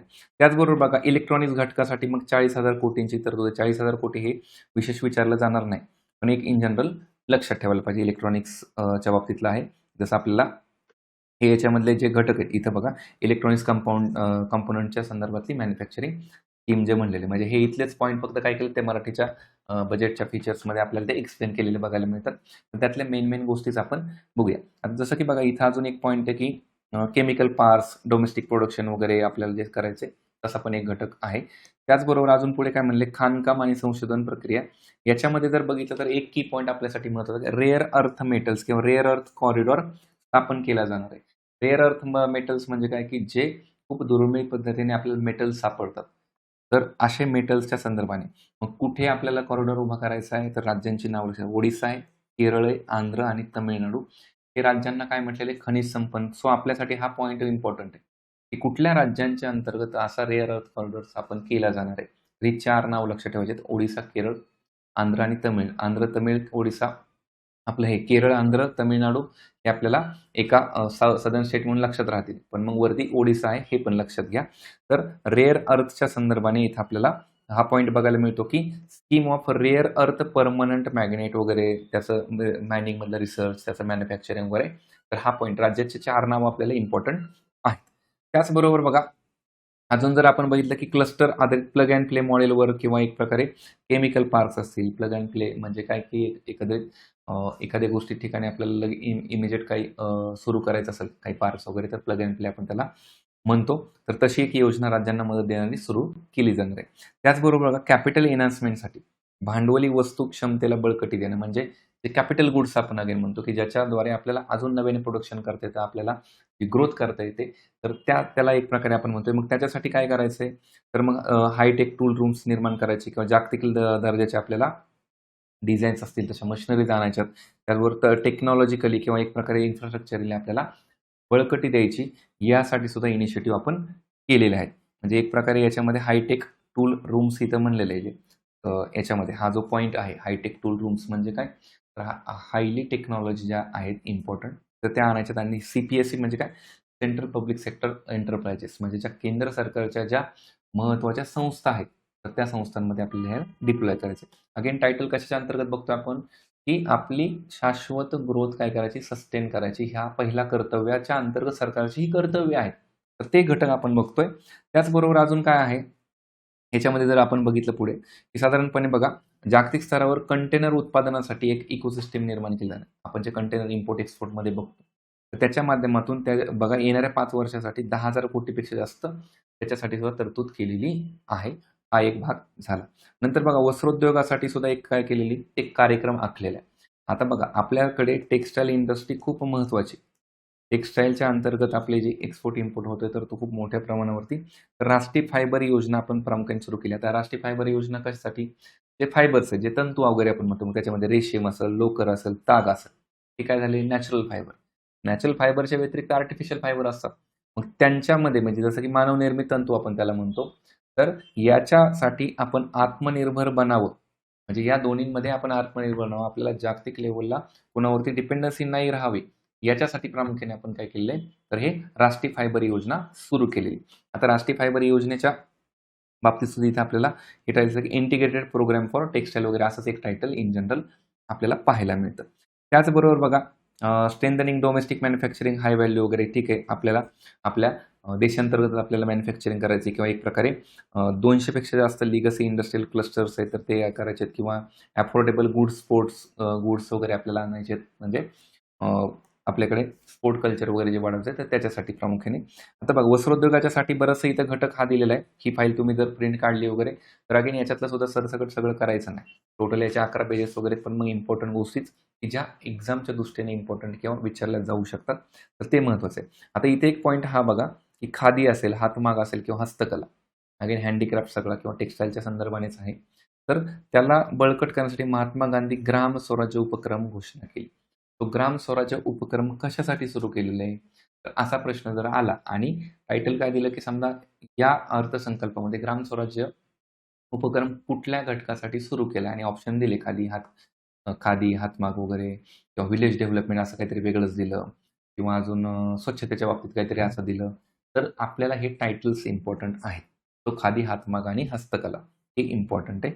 आणि मग परत तेच आहे जागतिक बाजारपेठ, ब्रँडिंग वगैरे हे सब अच्छी बातें ते तर करावंच लागणार आहे आपल्याला. आपण कुठलंही उत्पादन घेतलं तरी आपल्याला जागतिक लेव्हलला कॉम्पीट करायला लागतंच. तर ते आपण त्याच्यामध्ये करतो. ठीक आहे. आता बघा ह्याच्यात अजून एक पुढचा जो पॉईंट म्हणलेला आहे, तर जुने जे औद्योगिक क्षेत्र आहे, तर त्यांचं पुनरुज्जीवन करायचं. म्हणजे जे जुने औद्योगिक क्षेत्र आहेत, जे कुठेतरी डबघाईला आलेले आहेत किंवा जे चांगल्यापैकी परफॉर्म नाहीत करत, तर त्यांना एक प्रकारे काय करायचं तर पुन्हा बळकटी द्यायची आणि जवळपास 200 जुने औद्योगिक समूह जे आहेत किंवा जे एम-आय-डी-सी सेक्टर्स असतील किंवा जो इंडस्ट्रियल बेल्ट असेल, तर त्याला एक प्रकारे काय करायचं रिवाईव्ह करायचं, त्याला चांगल्या स्थितीमध्ये आणायचं. तो काही एवढा विशेष पॉईंट नाही आहे. आता त्याच्यानंतर पुढचा पॉईंट बघा हा इम्पॉर्टंट आहे. याच्यात कदाचित वेळ आपल्याकडे एम-एस-एम-ई जे आहे म्हणजे मोठे उद्योग सोडून जे एकदम सूक्ष्म उद्योग त्यापेक्षा थोडे मोठे आणि मग मध्यम स्वरूपाचे जे की त्याच्या गुंतवणुकीवर ठरतात तर त्यांना बळकट करण्यासाठी सूक्ष्म उद्योगांना पाठिंबा देण्यासाठी प्रामुख्याने चॅम्पियन एम-एस-सी हे बघा एस-एम-ई ॲक्च्युअली स्मॉल मायक्रो आणि याच्यामध्ये म्हणजे एक प्रकारे मीडियमसाठी पण नाही आहे तर सूक्ष्म उद्योगालाच चालना देण्यासाठी प्रामुख्याने याच्यामध्ये तरतूद केली. आपली तरतूद काय केली की 10,000 कोटींचा डेडिकेटेड फंड दिलेला आहे. म्हणजे मायक्रो एंटरप्राइजेसला एक प्रकारे बळकटी देण्यासाठी 10,000 कोटीचा फंड. तर हा पॉईंट लक्षात ठेवा. त्याच्याच बरोबर बघा मग सूक्ष्म उद्योगांना पाठिंबा देण्यासाठी परत त्यांचं जे रिस्क कॅपिटल म्हणजे जोखीम भांडवल जी गुंतवणूक केली जाईल तर त्याच्यासाठी आत्मनिर्भर बनण्यासाठी परत एक्स्ट्राची 2,000 कोटींची तरतूद. पण हे आकडे सरसकट जर करत बसलो तर आपल्याला आकडे लक्षात नाही राहणार. म्हणजे एकदम इम्पॉर्टंट वाटतात. जसं की समजा हा डेडिकेटेड फंड जो आहे 10,000 कोटींचा तो माहिती असायला पाहिजे आपल्याला. तिथं कदाचित विचारलं जाईल. त्याच्यानंतर बघा सरकारने पुढे काय म्हणलं की ICAI असेल किंवा ICSI असेल किंवा मग ICM ह्या ज्या संस्था आहेत व्यावसायिक आपल्या याच्यामधल्या व्होकेशनल किंवा एक प्रकारे प्रोफेशनल याच्यामधल्या तर त्यांच्यासाठी अभ्यासक्रम असतील किंवा त्याच्या अंतर्गत जे टियर 2, टियर 3 शहरं जे आहेत ज्याच्यामध्ये साधारणपणे 50,000 ते 1,00,000ची लोकसंख्या त्याला टियर 2 म्हणतो आपण. त्याच्यापेक्षा खाली मग टियर 3 वगैरे अशा ज्या सिटीज आहेत तर त्या शहरांमध्ये आपल्याला त्या उद्योगांचं जाळं वाढवायचं आहे आणि याच्यासाठी आपल्याला कॉर्पोरेट मित्र नावाचं एक युनिट तयार करायचं आहे जेणेकरून ते मदत करेल या उद्योगांना डेव्हलप करण्यासाठी. कॉर्पोरेट मित्र नावाची संकल्पना कशासाठी अगेन तर मायक्रो एंटरप्राइजेस डेव्हलप करण्यासाठी प्रामुख्याने टियर 2 आणि टियर 3 सिटीजमध्ये. आता टियर 2, टियर 3 किंवा शहरांचं वर्गीकरण प्रामुख्याने लोकसंख्येच्या आधारावरती केलं जातं. आता काही पॉईंट आपण हे इंग्लिशमधले आणि इकडचे मराठी असे हे पॅरलली आपण बघतो. ठीक आहे. आता बघा पुढे टॅक्स रिफॉर्म बाबत आहे. ठीक आहे. आपण कंटेनरच्या बाबतीत हा पॉईंट इथला झालेला. आता पुढे आपण टॅक्स रिफॉर्म याच सेक्टरमधला बघू कारण आपण इथं हे मॅन्युफॅक्चरिंग स्ट्रॅटेजिक वगैरे हे जे बघतोय ना इथं हा जो पॉईंट बघतो याच्याच बाबतीत टॅक्स रिफॉर्म नक्की काय आणले ते एकदा बघूया. आता टॅक्स रिफॉर्म सरकार आणतं म्हणजे काय, एकतर फायदा प्रामुख्याने होण्यासाठीच. आता याच्यामध्ये tax reform to boost manufacturing sector आपण म्हणतो. मॅन्युफॅक्चरिंग सेक्टर म्हणजेच काय आहे, उत्पादन करणारा क्षेत्र किंवा उत्पादन करणारे घटक. तर मग आता उत्पादनामध्ये मग बघा, आता इथे सुद्धा तुम्हाला सगळं लक्षात ठेवायची गरज नाही. आता पहिला पॉईंट बघा काय म्हणलेलं आहे, एक्झेम्पशन फ्रॉम इन्कम टॅक्स. आता इन्कम टॅक्समधून काय मिळाली, सवलत मिळाली. आता सवलत कोणाला मिळाली आणि किती वर्षासाठी, तर 5 इयर्ससाठी. हा पॉईंट इम्पॉर्टंट आहे. इन्कम टॅक्स 5 वर्ष. कोणाला, तर नॉन रेसिडेंट प्रोव्हाइडिंग. आता बघा, non resident providing capital goods, equipment और tooling to any toll manufacturer in bonded zone. आता बॉन्डेड झोन बेसिकली काय असतो, की एक बंदित क्षेत्र असतं की ज्याच्यामध्ये जे मॅन्युफॅक्चरिंग केलं तर त्या एरियाला पर्टिक्युलरली आपला इंडियन एरियानं समजता किंवा त्याच्यामध्ये ज्या मॅन्युफॅक्चरिंग घटक होतात तर त्याला आपले बेसिकली रूल लागू होत नाही. मग आता समजा असं समजा की एखाद्या ठिकाणी हा एरिया आहे बॉन्डेड आणि याच्यामध्ये काहीतरी मॅन्युफॅक्चरिंग होते. पण मॅन्युफॅक्चरिंग होत असताना परकीय देशातून आपण काहीतरी आयात करतो. पण आपले बरेचसे इंडियन लोक बाहेर स्थायिक झालेत किंवा त्यांच्या काही कंपन्या आहेत. त्यांनी जर समजा आपल्या इंडियन ह्या बॉन्डेड झोनमध्ये काही माल आपल्याला सप्लाय केला. जो कुठला माल आहे, तर कॅपिटल गुड्स आहे किंवा इक्विपमेंट आहे, टूल्स आहेत वेगवेगळे. त्यांनी जर तो माल सप्लाय केला तर त्यांना त्यांच्या इन्कमवरती आपल्या भारतात टॅक्स लागणार नाही. लक्षात घ्या. म्हणजे एखादी भारतीय व्यक्ती त्याची कंपनी बाहेर आहे आणि तो त्या कंपनीतनं आपल्याकडे माल पाठवतोय, तर त्या पर्सनने आपल्या देशात माल पाठवलाय किंवा विकलाय म्हणून त्याला जे इन्कम होणार त्याच्यातनं, तर त्याच्यावरती इन्कम टॅक्स नाही लागणार, हे लक्षात घ्या. तर याला एक्झेम्पशन दिलेले 5 वर्षासाठी. हा पॉईंट इम्पॉर्टंट. जर विचारलास की नॉन रेसिडेंट जे आहेत की जे परदेशात राहतात, परदेशात व्यवसाय करतात वगैरे, अशांना येणारे आपण म्हणतो. त्याचबरोबर बघा, safe harbour to non resident, एक प्रकारे कंपोनंट वेअर हाऊसिंग आणि बॉन्डेड वेअर हाऊसिंग, जे वेअर हाऊसिंगच्या संदर्भातले एक प्रकारे तरतूद याच्यामध्येच केलेली आहे.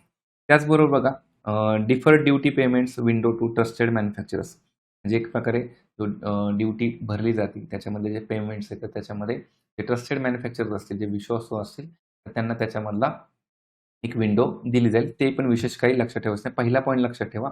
त्याच्यानंतर हा एक पॉईंट आहे की जो लक्षात ठेवण्यासारखा आहे आपल्याला. काय पॉईंट आहे, की काय म्हणले बघा, increase the limit of duty free import. Again import आपण काहीतरी करतो. वरती पण कॅपिटल गुडच्या बाबतीत आपण म्हणलं की टॅक्स फ्री असणार आहे ते. इथं काय म्हणलं की ड्युटी फ्री इम्पोर्ट चा जो लिमिट आहे तर तो वाढवायचा. म्हणजे कसं, आता बघा काय म्हणले, specified inputs use processing sea food. आता स्पेशली सी फूड प्रोसेसिंगच्या बाबतीत म्हटलेलं आहे प्रोडक्ट्स फॉर एक्सपोर्ट. आता बघा इथं काय कन्सेप्ट आहे, समजा आपल्या भारतामध्ये काहीतरी सी फूड प्रोसेसिंग होती. सी फूड प्रोसेसिंग होती, पण त्याला आपण काय करतो की एक्सपोर्ट करतो. पण ते एक्सपोर्ट करण्यासाठी जो काही मटेरियल लागतं अगेन तो आपण आयात करतो. त्याचं पॅकेजिंग मटेरियल असू शकतं, काही केमिकल असू शकतं, बऱ्याच गोष्टी आपल्याला आयात कराव्या लागतात. मग त्या आयात केल्यावर त्याच्यावर ड्युटी लागेल. ड्युटी लागेल म्हणजे एक सिंपल आपल्या भाषेत त्याच्यावरती काहीतरी टॅक्स लागेल. मग तो टॅक्स आपण म्हणजे as a sea food processor आपण भरायचा. परत ते सी फूड प्रोसेसिंग करायचं, परत तो मग परदेशात पाठवायचा. त्याची किंमत वाढली तर कदाचित मग त्याला रेट जर तेवढा नाही मिळाला तर प्रॉब्लेम होऊ शकतो. म्हणून काय केलं होतं बघा, काय म्हणले, from current 1% to 3%, 1% to 3% of the FOB value, FOB value of the previous year export turnover. Simple FOB value म्हणजे काय, free on board. FOB value म्हणजे काय, फ्री ऑन बोर्ड. सिंपल काय, समजा मागच्या वर्षी जर 1 कोटी रुपयाचा एक्सपोर्ट झालाय एखाद्या सी फूड प्रोसेसिंगवाल्याचा, तर त्याला काय असतं, आधीचा आत्ता 1% आपल्याला ड्युटी फ्री, म्हणजे थोडक्यात 1 कोटीचा त्याने बिझनेस केलाय, टर्नओव्हर केलाय. तर जर समजा नेक्स्ट इयर त्याला काय करायचं आहे, म्हणजे समजा ह्या वर्षी, मागच्या वर्षी त्याने 1 कोटीचा बिझनेस केला, या वर्षी त्याला अगेन एक्सपोर्टसाठी काही रॉ मटेरियल मागवायचं. तर तो फक्त 1 कोटीच्या 1% रुपये म्हणजे किती झाले, 1 लाख रुपये. 1 लाख रुपयांच्याच गोष्टी तो ड्युटी फ्रीने मागू शकतो. त्याच्यापेक्षा एक्स्ट्रा जर त्याला काही मागवावं लागलं तर त्याच्यावरती त्याला टॅक्स भरावा लागेल, ड्युटी भरावी लागेल. मग ह्याचं लिमिट वाढवलं 3%. मग आता 3% झालं, त्यामुळे काय झालं, 1 कोटीचा बिझनेस त्याने आधी केला असेल तर 3 लाख रुपयापर्यंतच्या गोष्टीवरती त्याला टॅक्स लागणार नाही, जो इम्पोर्ट करणार आहे. तो याच्यामध्ये फायदा झाला त्या पर्सनचा. तो हा पॉईंट एक लक्षात ठेवायचा की ड्युटी फ्रीचं लिमिट जे आहे ते पण सी फूड प्रोसेसिंगला वगैरे तर ते 3% एक प्रकारे त्याच्या प्रिव्हियस इयरच्या व्हॅल्यूच्या वाढवलेले, ते मोफत केलेले. त्याच्यानंतर परत पुढे काही स्पेसिफाईड इनपुटसाठी ड्युटी फ्री अजून इम्पोर्ट एक्सटेंड केलाय. मग त्यामध्ये प्रामुख्याने शू एक्सपोर्ट ऑफ शू अप्पर्स असतील इन ॲडिशन किंवा लेदरच्या बाबतीत असेल किंवा सिंथेटिक फुटवेअर जे असतील तर त्याच्या संदर्भाने ते वाढवलेले. ठीक आहे. आता त्याचबरोबर बघा अजून काय म्हणलं एक्सटेन्शन ऑफ टाईम म्हणजे टाईम वाढवलं कशासाठी export of final product from existing 6 month to 1 year for exporters of leather वगैरे टेक्स्टाईल गार्मेंटच्या बाबतीतलं जे फायनल प्रोडक्टच्या संदर्भाने जे 6 महिन्याची जी पिरियड होती ती 1 वर्षापर्यंत केलेली आहे. म्हणजे यामध्ये होतं कसं ॲक्च्युली बघा आता 6 महिने टू 1 इयर म्हणजे काय आता अशा बऱ्याच गोष्टी असतात समजा आता लेदरमधले अगेन लेदर आपल्याकडे बनवण्यासाठी बऱ्याच गोष्टी परत इम्पोर्ट कराव्या लागतात.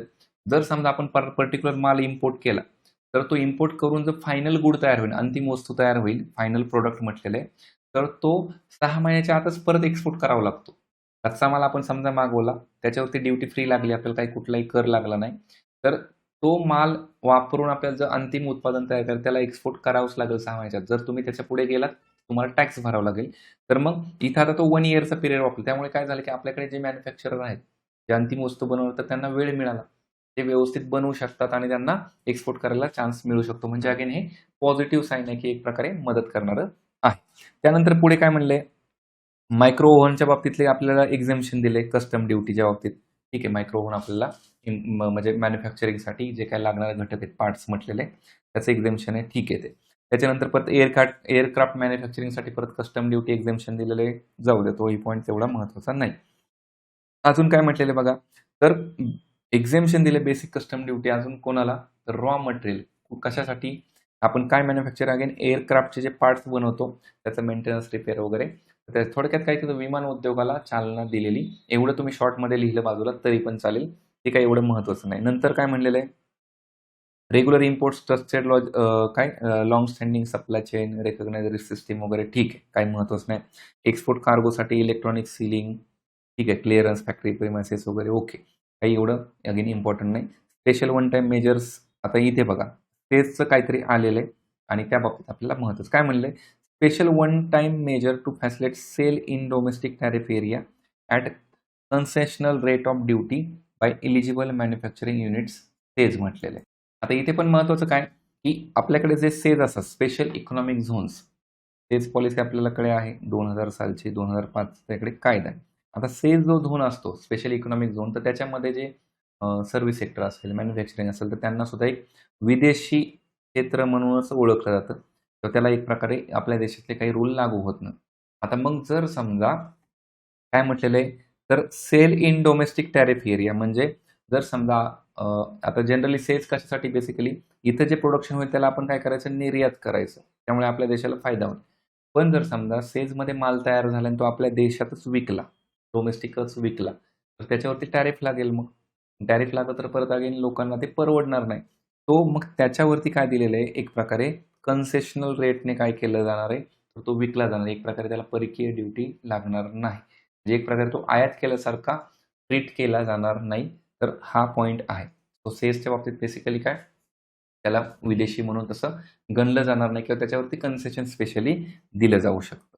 तर हा मॅन्युफॅक्चरिंगच्या बाबतीतले इतर घटक आणि आपण जे मराठीच्या ह्याच्यामध्ये इथे चॅम्पियन्सच्या बाबतीतल्या उद्योगांना चालना देण्याचं बघितलं तर त्याचाच पॉईंट आहे की 3 prong approach to help champions. आता बेसिकली चॅम्पियन कोणाला म्हणतो आपण की ज्याच्यामध्ये क्षमता आहे ज्याने काहीतरी प्रूव्ह केलेलं आहे किंवा जे एक प्रकारे भविष्यात काहीतरी चांगलं करू शकतं तर त्याच्यामध्ये MSME जे सेक्टर आहे अगेन तर MSME सेक्टर चॅम्पियन्स म्हटले त्याचं चॅम्पियन पोर्टल पण आहे. तर मग त्याच्यामध्ये 3 याच्यामधली एक प्रकारे स्ट्रॅटेजी आहे. आता 3 टप्प्यामध्ये स्ट्रॅटेजी बेसिकली काय आहे बघूया आपण. आता वन बाय वन याच्यामध्ये फंडच्या बाबतीत पण आपण बघितलं होतं की 10,000चा जो डेडिकेटेड SME फंड जो आहे तर तो आपल्याला लक्षात ठेवायचा आहे. परत सेल्फ रिलायंट ॲडिशनल फंड आहे 2000चा तर तोही म्हणजे एक प्रकारे इक्विटी सपोर्ट म्हणजे पैशाच्या बाबतीत आपल्याला इथं प्रामुख्याने सपोर्ट बघायला मिळेल. याच्यामध्ये दुसरा जो पॉईंट आहे तो महत्त्वाचा आहे खूप की लिक्विडिटी सपोर्ट थ्रू ट्रेड्स. आता ट्रेड्स म्हणजे काय तर एक प्रकारे डिस्काउंटिंग सिस्टीम असते ट्रेडच्या संदर्भाने आणि ती डिस्काउंटिंग म्हणजे ट्रेड रिसिवेबल डिस्काउंटिंग सिस्टीम आपण त्याला म्हणतो. तर ही संकल्पना काय आपण थोडक्यात समजून घेऊ आणि मग त्याच्यामध्ये काय दिले आपण ते बघू.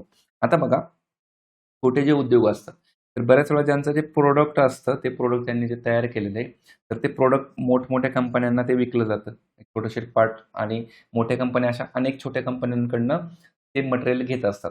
आता बऱ्याच वेळा काय होतं किंवा गव्हर्नमेंटच्या कंपन्याला पण विकलं जातं. पण मग या कंपन्यांकडनं त्यांचं जे बिल निघणार आहे, त्यांचं जे पेमेंट ॲक्चुअलमध्ये मिळणार आहे, तर ते यांना लवकर मिळतच नाही. आणि त्यामुळे छोटे उद्योग एकतर मग डबघाईला जाऊ शकतात, कारण त्यांना जर समोरून पेमेंट नाही मिळालं तर.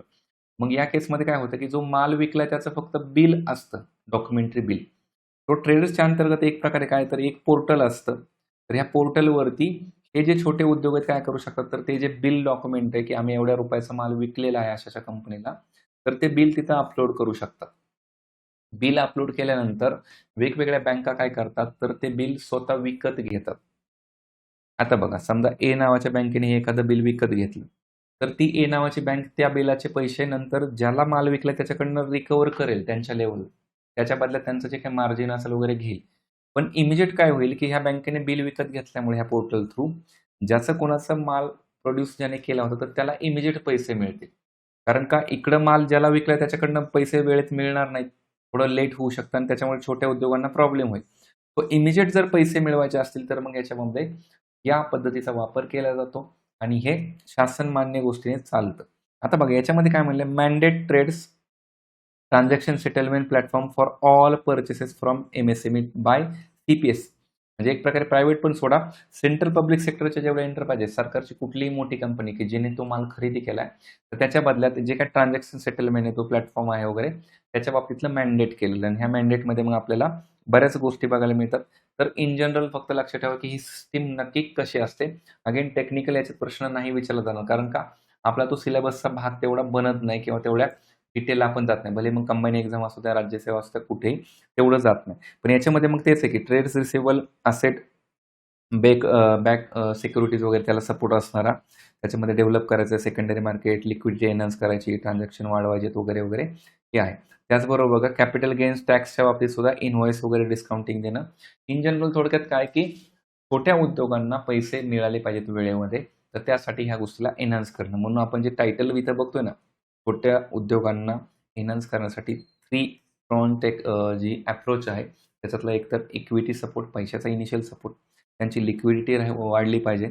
त्याचबरोबर तिसरा घटक काय, प्रोफेशनल सपोर्ट, ज्याच्यामध्ये आपण टियर 1 आणि टियर 2 कॉर्पोरेट मित्र वगैरे हे जे म्हणलेलं आहे, तर प्रोफेशनल मदत जर मिळाली तर अजून फायदा होईल. हे 3 आपल्याला इन जनरल टॉपिक हे लक्षात ठेवायला लागेल. कॉर्पोरेट मित्र नक्की काय किंवा कोणासाठी सुरू केलेलं आहे असं कदाचित आपल्याला विचारलं जाईल. त्यामुळे बजेट वगैरे वाचताना खूपही मनावर घ्यायचं नाही किंवा खूपच त्याच्यातल्या गोष्टी तर डिटेल वगैरे काही गरज नाही. एकदम क्लिअरली बेसिक छोट्या-छोट्या गोष्टी त्या आपल्याला जमतील. ठीक आहे.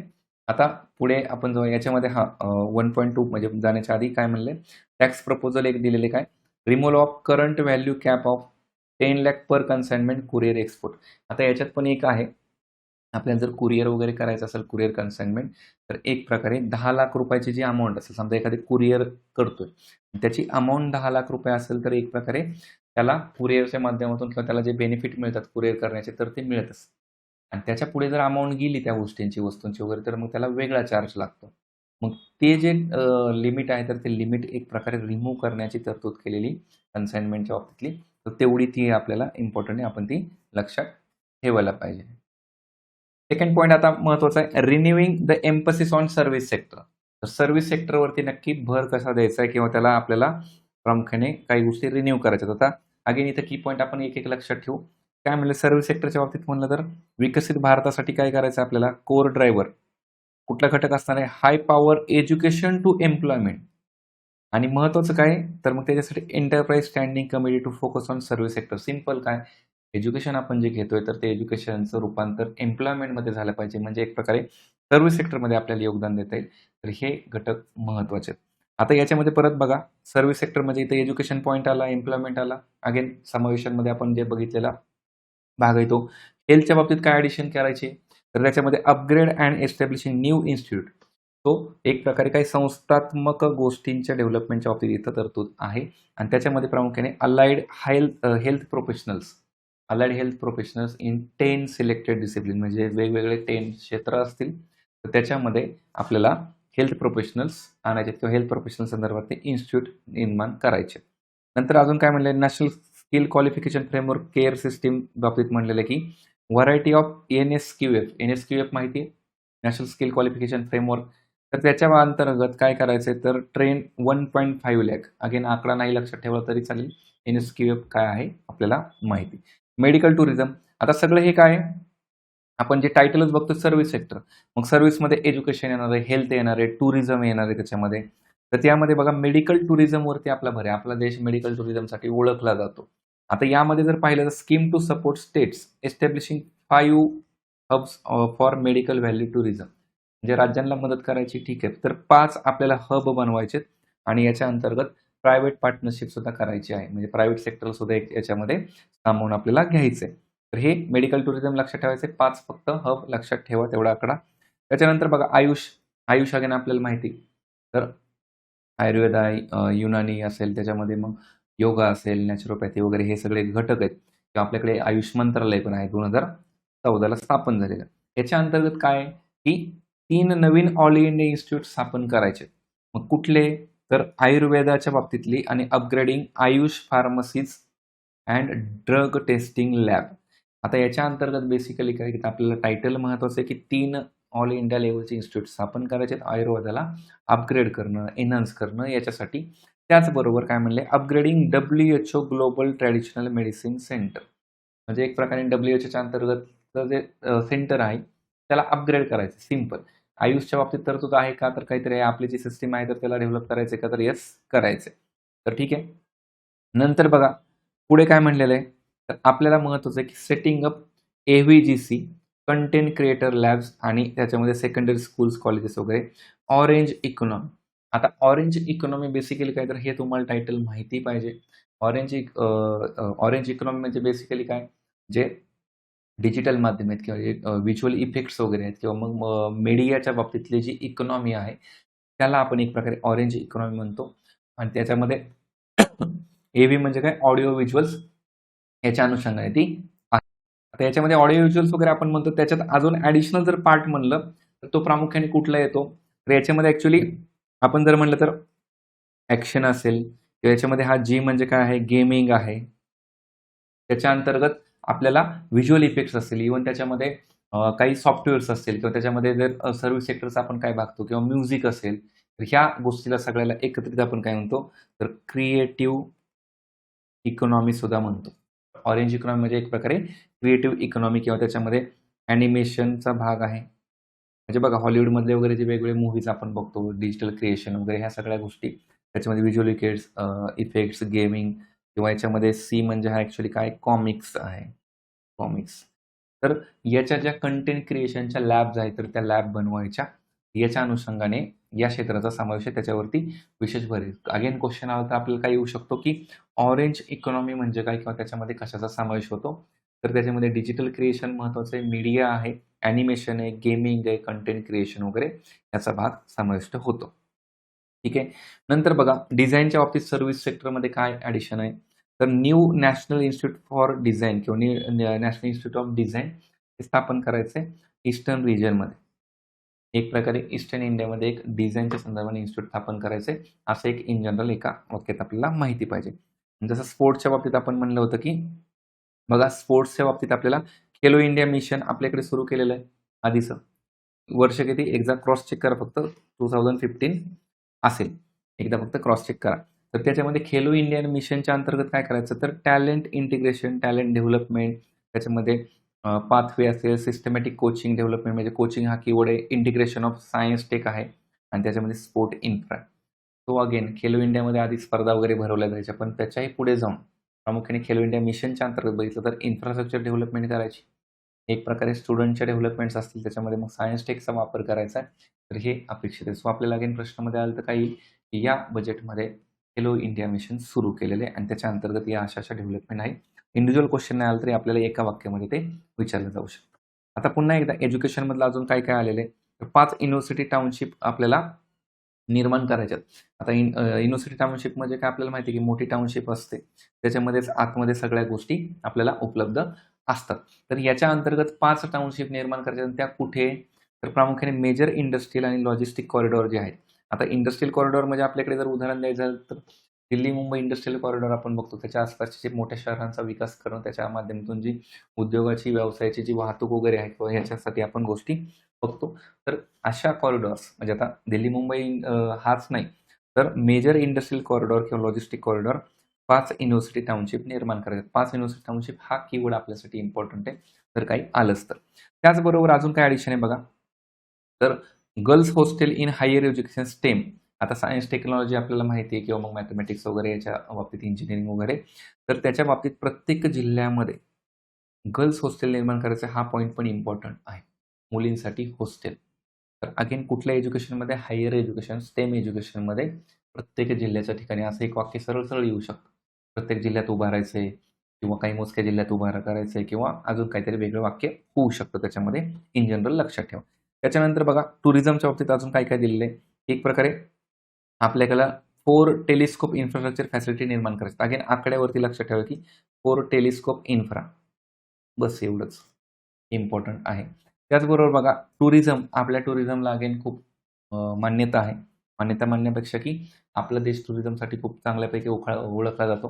तर त्यामध्ये जर बघितलं National Institute of Hospitality as a bridge between academia, industry and government. म्हणजे बघा हॉस्पिटॅलिटी म्हणजे त्याला आपण मराठी शब्द काय म्हणतो, आदरातिथ्य. म्हणजे एक प्रकारे लोकांना येण्यासाठी वातावरण तयार करणं, त्यांचं एक प्रकारे स्वागत करणं असेल, त्यांना ती बेसिक सुविधा देणं असेल, राहण्याची सुविधा, भोजनाची सुविधा, त्यांची फिरण्याची सुविधा, या सगळ्या गोष्टीला आपण हॉस्पिटॅलिटी म्हणतो.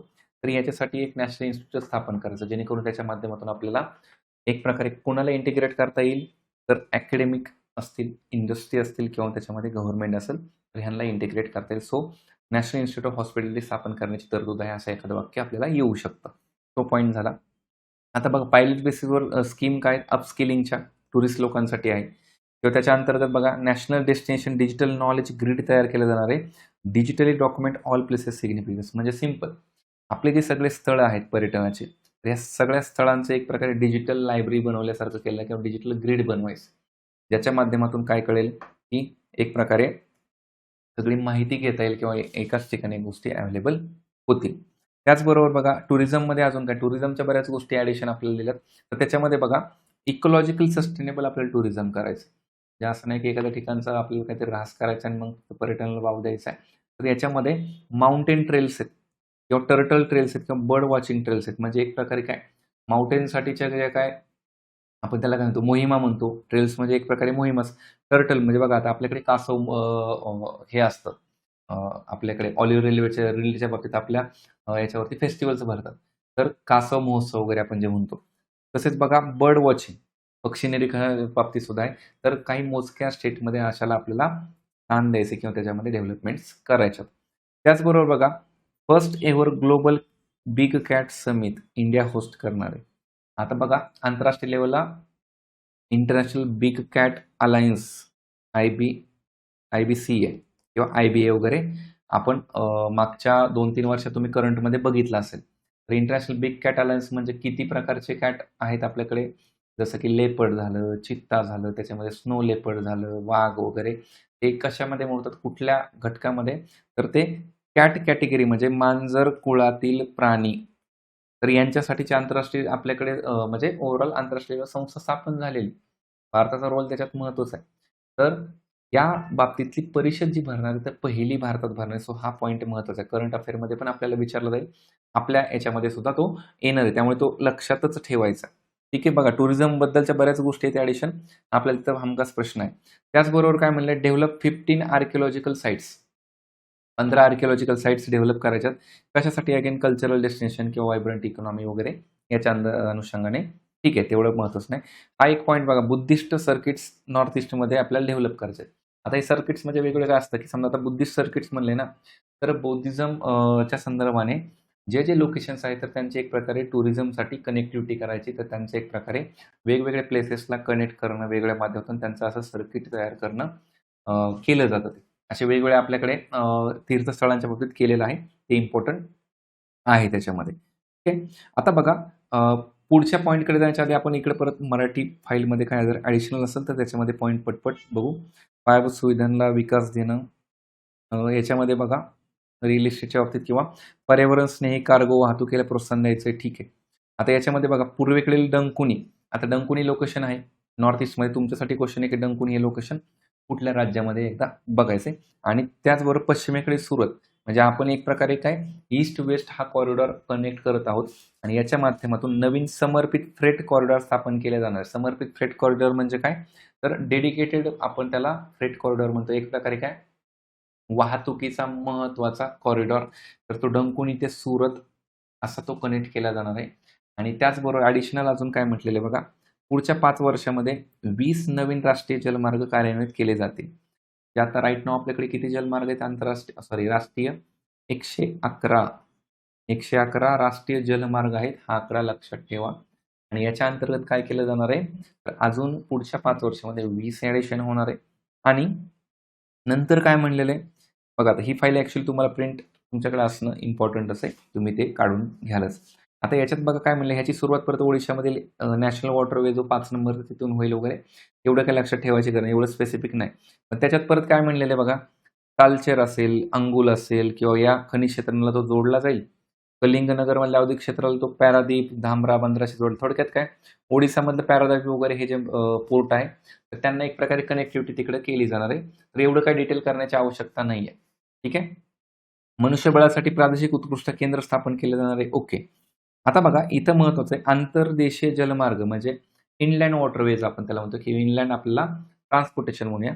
तर त्याच्यासाठी जहाज दुरुस्ती सुविधा कुठं स्थापन केल्या आहे? वाराणसी आणि पटना. ॲटलीस्ट 2 नावं माहिती असू द्या. वाराणसी आणि पटना आहे त्याच्यामध्ये. त्याचबरोबर इतर जस्ट सेकंड ॲडिशनल येस, आपण पहिल्याच कर्तव्यामध्ये आहोत अजून. ॲक्च्युअली याच्यात परत थोडंसं डिटेल अजून दिलेलं आहे आणि तसं तर मेन डॉक्युमेंटमध्ये पूर्ण बघितलं तर आपण अजून आपल्याला डिटेल बघायला मिळेल. आता बघा हा एक पॉईंट इम्पॉर्टंट आहे. 2047 पर्यंत आपण जे आपल्याकडे इनलँड वॉटर आहे, म्हणजे पाण्याची सुविधा जलमार्ग जे जलवाहतूक आहे.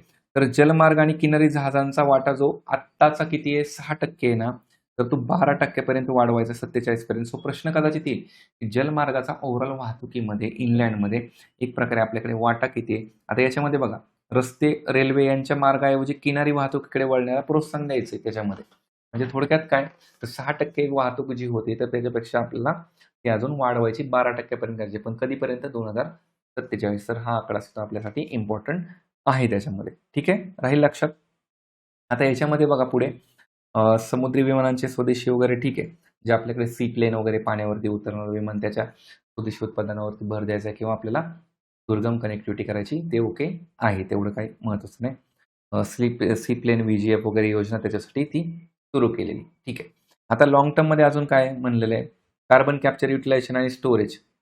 म्हणजे आपल्याकडे अगेन कार्बन कॅप्चर हा आपल्या वातावरणातला ओव्हरऑल कार्बन कॅप्चर करायचा, तो स्टोरेज करायचा. त्याच्यासाठी एक प्रकारे खर्च 20,000 कोटींचा तो सुनिश्चित केला. जर राहिलं लक्षात तर राहू द्या 20,000 कोटीचा. त्याच्या पलीकडे विशेष काही नाही आहे त्याच्यामध्ये. यानंतर पुढे शहरांच्या विकासाच्या संदर्भाने आपल्याला एक इम्पॉर्टंट पॉईंट आहे, की आपल्याकडे प्रवासी वाहतूक अनुकूल करण्यासाठी किंवा ती चालना देण्यासाठी high speed railway corridor growth connectors म्हणून विकसित केले. थोडक्यात काय, तर 2 लोकेशनला प्रामुख्याने हाय स्पीड रेल्वेने जोडणं, त्याच्या माध्यमातून आपली प्रवासी वाहतूक वाढवणं, याच्यासाठी प्रामुख्याने चालना दिली जाणार आहे. आणि यामध्ये जर बघितलं आपण, तर ही शहरांची नावं जर लक्षात राहिली तर ठीक आहे, पण ॲटलीस्ट महाराष्ट्रामधली कुठली आहेत हे तरी आपल्याला माहिती असावं. तर Mumbai Pune connectivity high speed रेल्वेने, पुणे हैदराबाद. आणि मग हे बाकीचे नाही लक्षात राहिले तरी चालतील. ॲटलीस्ट आपल्या राज्यातले 2 म्हणजे पुणे आणि हैदराबाद पुढे. थोडक्यात काय, मुंबई, पुणे, हैदराबाद असे आपल्याला सलग कनेक्टिव्हिटी करायची आहे. तर हे इम्पॉर्टंट. नंतर बघा पुढे वित्तीय स्थिरता वगैरे ठीक आहे. आपण वित्तीय समावेशन वगैरे ते बघतोच. तर त्याच्यात एक हाय स्तरीय समिती स्थापन करायची. ठीक आहे, तेवढं काही नाही. NBFCची कार्यक्षमता वाढवायची. RECची रुरल इलेक्ट्रिफिकेशन कॉर्पोरेशन, तर त्याची आपल्याला पुनर्रचना ठीक आहे, एवढं काही महत्त्वाचं नाही. नंतर बघा परकीय चलन व्यवस्थापनासाठी काय करायचं आहे, तर परकीय गुंतवणूक वाढवणं किंवा मग एक प्रकारे त्याच्यासाठी सिंगल विंडो सिस्टीम किंवा एक प्रकारे चांगलं वातावरण तयार करणं, ते पण ओके, एवढं काही विशेष नाही. आता बघा आपल्याकडे नगरपालिका रोखे असतात किंवा आपण त्याला काय म्हणतो बॉन्ड्स. तर हे नगरपालिका बॉन्ड्स वगैरे काय, तर मोठ्या शहरांद्वारे उच्च मूल्याच्या नगरपालिका रोख्यांच्या विक्रीला प्रोत्साहन देणार. थोडक्यात काय, एक प्रकारे त्या नगरपालिकांना काही इन्व्हेस्टमेंट तयार करणं, काहीतरी त्यांच्याकडे गुंतवणूक आणणं. तर त्यासाठी 1,000 कोटीच्या पेक्षा अधिक मूल्याच्या एकाच रोखे विक्रीसाठी 100 कोटी रुपयांचं प्रोत्साहन. म्हणजे 1,000 कोटी रुपयांपेक्षा अधिक मूल्य असणारे रोखे जे आहेत वेगवेगळे, तर त्याच्यासाठी एक प्रकारे प्रोत्साहन दिले. ते करावं म्हणून. अशा प्रकारे आहे. आता हे झाले पहिल्या कर्तव्याचे घटक. आपण जे कर्तव्य वेगवेगळे बघितलेत, याच्यामध्ये पुन्हा एकदा जर आपण टॉपला गेलोच, आपल्याला एक इन जनरल आयडिया येईल, की याच्यामध्ये नक्की कुठल्या कर्तव्याच्या बाबतीत आपण इन जनरल डिस्कस केलं होतं. तर इथं जे फर्स्ट कर्तव्य आपण पाहिलं होतं, की फर्स्ट कर्तव्य म्हणजे ॲक्सलरेट अँड सस्टेन इकॉनॉमिक ग्रोथ. तर याच्या अंतर्गत एवढे आपण पॉइंट बघितले. तर फर्स्ट कर्तव्याच्या अंतर्गत काय-काय असा आयोग विशेषतः नाही विचारणार. कदाचित त्याच्यातला काहीतरी पॉइंट पकडून विचारेल. पण हे फर्स्ट कर्तव्य असं जनरल माहिती पाहिजे. सेकंड कर्तव्यामध्ये परत लोकांच्या ॲस्पिरेशन्स महत्त्वाचे फुलफिल करायच्या आणि थर्ड कर्तव्यामध्ये सबका साथ सबका विकास अगेन जनरल गोष्टी असणार आहेत. आता यामध्ये परत आपण बघूया. सेकंड कर्तव्यामध्येच आपण जनतेच्या आशा, आकांक्षा वगैरे ज्या आहेत, तर त्या आहेत आणि अगेन शिक्षण ते रोजगार आणि उद्योजकता आपण जे म्हणलं, तर याच्यासाठी एक उच्चस्तरीय समिती वगैरे स्थापन करणं आहे. आपण जे इथे बघितलं. जस्ट MSME झालं. यामध्ये आपण एज्युकेशनमध्ये तो पार्ट आता बघितलेला आहे. आणि पुढे येतात ते मग की tax reforms to boost service sector. आता आपण वरती मॅन्युफॅक्चरिंग सेक्टरला बूस्ट करणारे टॅक्स रिफॉर्म बघितले आणि त्याच्यातले सरसकट सगळे लक्षात अगेन नाही ठेवायचे. आपल्याला आता सर्व्हिस सेक्टरमध्ये नक्की काय-काय याच्यात गोष्टी असतील त्या आपल्याला थोडक्यात बघू. ॲक्चुअली ह्याच्यात खूप सारा डेटा दिलेला आहे. विशेष आवश्यकता नाही आहे. कारण का सर्व्हिस सेक्टरचे परत टॅक्स रिफॉर्म असा स्पेसिफिक क्वेश्चन नाही आहेत आपल्याला विशेषतः. तर त्याच्यामध्ये सुद्धा बघा, जर आपल्याला वाचलं तर लक्षात येईल की याच्यामध्ये काय म्हणले, तर आय-टी सर्व्हिसेससाठी सेफ हार्बरहून 300 ते डायरेक्टली एक प्रकारे हे केलेलं आहे.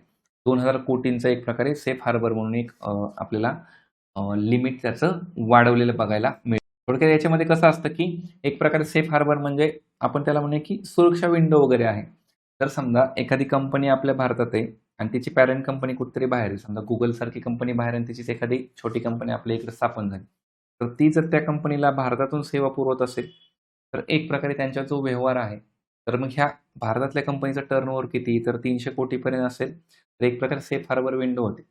तर त्याच्या पलीकडे व्यवहार गेले तर कदाचित मग इन्कम टॅक्स वगैरे ह्या सगळ्या गोष्टींना त्यांना सामोरे जावं लागत असे. मग याच्यामुळे बऱ्याच वेळा कंपनी, सरकार यांच्यावरती वाद होतात. तर मग ते होऊ नये, इझिली गोष्टी व्हाव्यात, त्याच्यामध्ये व्यवहार पण वाढावेत, याच्यासाठी ते लिमिट 2,000 कोटींचं केलेलं आहे. 2,000 कोटीपर्यंत सेफ हार्बर विंडो तयार केलेली. त्याच्यामध्ये परत वेगवेगळ्या सर्व्हिसेस आहेत, सिंगल कॅटेगरीच्या अंतर्गत आणायच्या. ठीक आहे, त्याचं सेफ हार्बर मार्जिन 15.5 वगैरे विशेष करण्याची गरज नाही. त्याच्यामध्ये नंतर आय-टी सेक्टरसाठी सेफ हार्बर ठीक आहे, ते आहे. कंटिन्युएशन सेफ हार्बर पिरियड 5 वर्षाचा कंपनीच्या चॉईसवरती, तो अगेन पिरियडच्या बाबतीत आहे. याच्यामध्ये ॲडिशनल जर आपण बघितलं तर बाकी ठीक आहे. आता इथं बघा provision of tax holidays until 2047 to foreign companies providing cloud services to global customers through India based data centre. Simple India based data सेंटरमधून क्लाउड बेस्ड सर्व्हिसेस आपण जर ग्लोबली देत असू, तर त्यांच्यासाठी टॅक्सची प्रोव्हिजन आपल्याला याच्यामध्ये बघायला मिळते. तर ती साधारणपणे टॅक्स हॉलिडे आपण जे म्हणतोय. तर टॅक्स हॉलिडे म्हणजे काय? तर टॅक्स नसणार. कुठलाही टॅक्स नसणार तर अशा कंपन्यांना आणि यामुळे काय होतं, की भारतातून सर्व्हिस जातात ना, तो भारतामध्ये गुंतवणूक वाढत असते. भारतामध्ये एम्प्लॉयमेंट जनरेशन होत असते. याचा फायदा होतो. त्यामुळे त्याच्यामध्ये एक प्रकारे टॅक्स हॉलिडे आलेलं आहे. नंतर एक्झेम्पशन दिलेले कशासाठी? तर एक प्रकारे global income of non resident expert to stay period 5 year under notified scheme वगैरे ठीक आहे. इन्कम याच्या बाबतीत आपल्याला 5 वर्षाची राहण्याची याच्यामध्ये सवलत दिलेली. ठीक आहे. आता बघा सर्व्हिसेसच्या बाबतीतलं हे टॅक्सेशन झालं. याच्यानंतर आपल्याला म्हणजे त्याच्यात काही विशेष नाहीये. खूप काही लक्षात ठेवायची गरज नाही. नंतर फायनान्शियल सेक्टरमध्ये आपण जे इथं बघितलंच की PFCला वगैरे त्याच्यामध्ये बळकटीकरण करायचे किंवा त्यांना रिवाईव्ह करायचे तेच घटक आहेत. फक्त मागे पुढे दिलेले मराठीच्या ह्याच्यामध्ये आपल्याला डेटा ॲक्चुअली आपल्याला थोडंसं समजायला इझी जावं म्हणून आपण दोन्ही फाईल सोबत करत आहोत. बराचसा डेटा तो ओव्हरलॅपच आहे ॲक्चुअली मागे पुढे तो दिलेला आहे. तर तो आपल्याला लक्षात येईल. आता बघा काय म्हणलेलं आहे हाय लेव्हल कमिटी बँकिंगसाठी किंवा विकसित भारतासाठी सेटअप करायचे आपण ऑलरेडी पाहिले. त्याच्यामध्ये परत काय की single insurance municipal corporation bond एक प्रकारे जर 1,000 कोटीपेक्षा असेल तर त्याला एक प्रकारे ती मदत केली जाणार आहे 100 कोटीची आपण ते पाहिलं. PFC, REC वगैरे यांचं हे करायचं आहे. ठीक आहे. फेमाच्या बाबतीत काय म्हणलेलं आहे की कॉम्प्रिहेन्सिव्ह रिव्ह्यू करायचा आहे वगैरे. ओके. काही विशेष त्याच्यामध्ये नाही. गव्हर्नमेंट आपलं हे आयोग आपल्याला अगेन क्वेश्चन जे विचारतं प्रामुख्याने, तर क्वेश्चनाचं स्वरूप पुन्हा पुन्हा आपण समजून घ्यायचं की काही जर नवीन तरतुदी असतील आणि त्या विशेष असतील, की ज्याच्यामुळे मेजर इफेक्ट होणार असेल आणि काहीतरी युनिक टाइपचं असेल, तर तिथे आपल्याला प्रश्न बनतात. आयोग आपल्याला त्याच्यावरती प्रश्न विचारणार आहे. आता आपल्याला इथं tax proposal for financial sector. आता फायनान्शियल सेक्टरच्या अंतर्गत आलोत आपण. फायनान्शियल सेक्टरसाठी वित्तीय क्षेत्रासाठी काय तरतुदी? तर raising S-T-T on futures from 0.02% ते 0.5%, याचा अर्थ काय, ते टॅक्स वाढवलाय. तर कुठला टॅक्स वाढला? एसटीटी म्हणजे सिक्युरिटी ट्रान्झॅक्शन टॅक्स. आता हे शेअर मार्केटमध्ये जे ऑप्शन ट्रेडिंग करतात ना, ऑप्शन फ्युचर आणि ऑप्शन्स वगैरे त्याच्यामध्ये गोष्टी असतात, की ज्याच्यामध्ये भविष्यात मार्केट पडेल तर तेव्हा आपण काहीतरी त्याच्यामध्ये पैसा इन्व्हेस्ट करायचा, किंवा मार्केट वाढेल तर अशा उद्देशाने फ्युचर्स आणि ऑप्शन्स त्याला म्हणतात. तर त्याला एसटीटी चार्ज लागतो, सिक्युरिटी ट्रान्झॅक्शन चार्ज. तर तो वाढवला, जेणेकरून काय, की लोकांना डिमोटिवेट केलं पाहिजे, की तुम्ही असं करू नका. कारण का, शेवटी सट्टा आहे, जुगार आहे. आणि सेबीचा रिपोर्ट आहे, एक प्रकारे सेबी याच्यासाठी महत्त्वाची इन्स्टिट्यूट आहे. सेबीचं असं फाइंडिंग आहे, की याच्यामध्ये 99% लोकं लॉस होतात. त्यामुळे जपून लोकांनी इन्व्हेस्टमेंट केली पाहिजे. तर त्यांना एक प्रकारे डिमोटिवेट करण्यासाठी हा केला. तर आलंच काहीतरी आपल्याला ॲटलीस्ट पॉईंटमधलं हे पर्सेंटेज नाही विचारलं, तर ॲटलीस्ट त्याचा ट्रान्झॅक्शन चार्ज वगैरे वाढवलाय, एवढं इन जनरल माहिती पाहिजे. ओके. आता मेन काही कंटेंट सुरू होतो, जो की आपल्या प्रश्नामध्ये विचारला जाईल, की त्याच्यामध्ये मला increasing farmers income by enhancing productivity in agriculture allied sector. Simple आहे, वाचलं की लक्षात राहतं. थोडक्यात काय करायचं, शेतकऱ्यांचं इन्कम वाढवायचं. इन्कम कसं वाढवायचं आहे? ॲग्रीकल्चर अलाइड सेक्टर वाढवायचं. आता याच्यातल्या काही जर नव्याने तरतुदी असतील ना, तर तिथं प्रश्न आपला बनतो. मग कसा? तर बघा, dedicated programme for horticulture. Horticulture dedicated एक प्रोग्राम आपण आणणार आहे. त्याच्यामध्ये बघा, आता प्रामुख्याने काय म्हणलेलं आहे? आता याच्यात जर टप्पे बघितले, ठीक आहे. याच्यातले काही घटक आपण बघूया. तर काय म्हणलंय, रिज्युनेट ओल्ड लो यील्डिंग जे आहेत, म्हणजे एक प्रकारे जे लो यील्डिंग किंवा high density cultivation of walnut आहे, आल्मंड आहे आणि पाईन नट. वॉलनट, आल्मंड, पाईन नट. आता ह्या गोष्टी आपल्याकडे ठराविक रिजनमध्येच आपण ग्रो करतो. मग त्याच्यामध्ये जम्मू काश्मीर वगैरे तिकडचा जो भाग आहे, किंवा हिमालयन स्टेटमध्ये, तर त्याच्यामध्ये आपल्याला त्यांचं जे इन्कम आहे किंवा त्याचं लो यील्डिंग आहे, तर त्याला रिज्युनेट करायचं, आपल्याला त्याला बदलायचं आहे. त्यांचं इन्कम वाढवायचं त्या गार्डन्सचं. तर हॉर्टिकल्चरमध्ये याच्यावरती भर आहे प्रामुख्याने. ॲनिमल हजबंडरीमधलं म्हणलं तर बघा, प्रामुख्याने काय काय आहे, म्हणजे पशुपालनामध्ये असेल, किंवा मग सपोर्टिव्ह हाय व्हॅल्यू ॲग्रीकल्चर असेल, तर याच्यामध्ये काय, तर एक बघा, आता support entrepreneurship in sector of facility job creation rural pre urban area. ठीक आहे, विशेष काही नाही. लोन लिंक करायचं आपल्याला, ओके आहे. वेटरनरी आणि पॅरा वेटरनरी कॉलेजेस जे आहेत, तर याच्यामध्ये आपल्याला एक प्रकारे काय करायचं आहे, तर एस्टॅब्लिशमेंट करायचं, म्हणजे तसे कॉलेजेस आपल्याला उभारायचे, म्हणजे जे म्हणजे जनावरांच्या संदर्भाने जे कॉलेजेस आहेत, वेटरनरी आपण त्याला म्हणतो, तर त्याचं एस्टॅब्लिशमेंट आहे, ते पण ओके. त्याच्यात काही विशेष आकडा दिला नाही, त्यामुळे ते काही महत्त्वाचं तेवढं नाही. आता काय म्हणले, coconut promotion scheme to increase production and enhance productivity. ठीक आहे, कोकोनट आहे, तर त्याची योजना आहे, तो ॲटलीस्ट आपल्याला तेवढं माहिती पाहिजे. आणि इंडियन कॅश्यू आणि कोका प्रोग्राम्स, तो आपला काजू आहे, कोको आहे आपलं, ह्याच्यासाठीचा एक प्रोग्राम इनिशिएट केलेला आहे. महत्त्वाचं आहे, कदाचित आपल्याला विचारेल. So dedicated programme for Indian cashew आणि कोको, हा पॉईंट टायटलमध्ये आहे, म्हणून आपल्याला जरा महत्त्वाचा आहे. नंतर परत बूस्ट काय केलेलं आहे, बूस्ट एंगेजमेंट आणि रिलेव्हन्स बाय अलाइंग ट्रेनिंग एम्प्लॉय. ठीक आहे, विशेष नाही.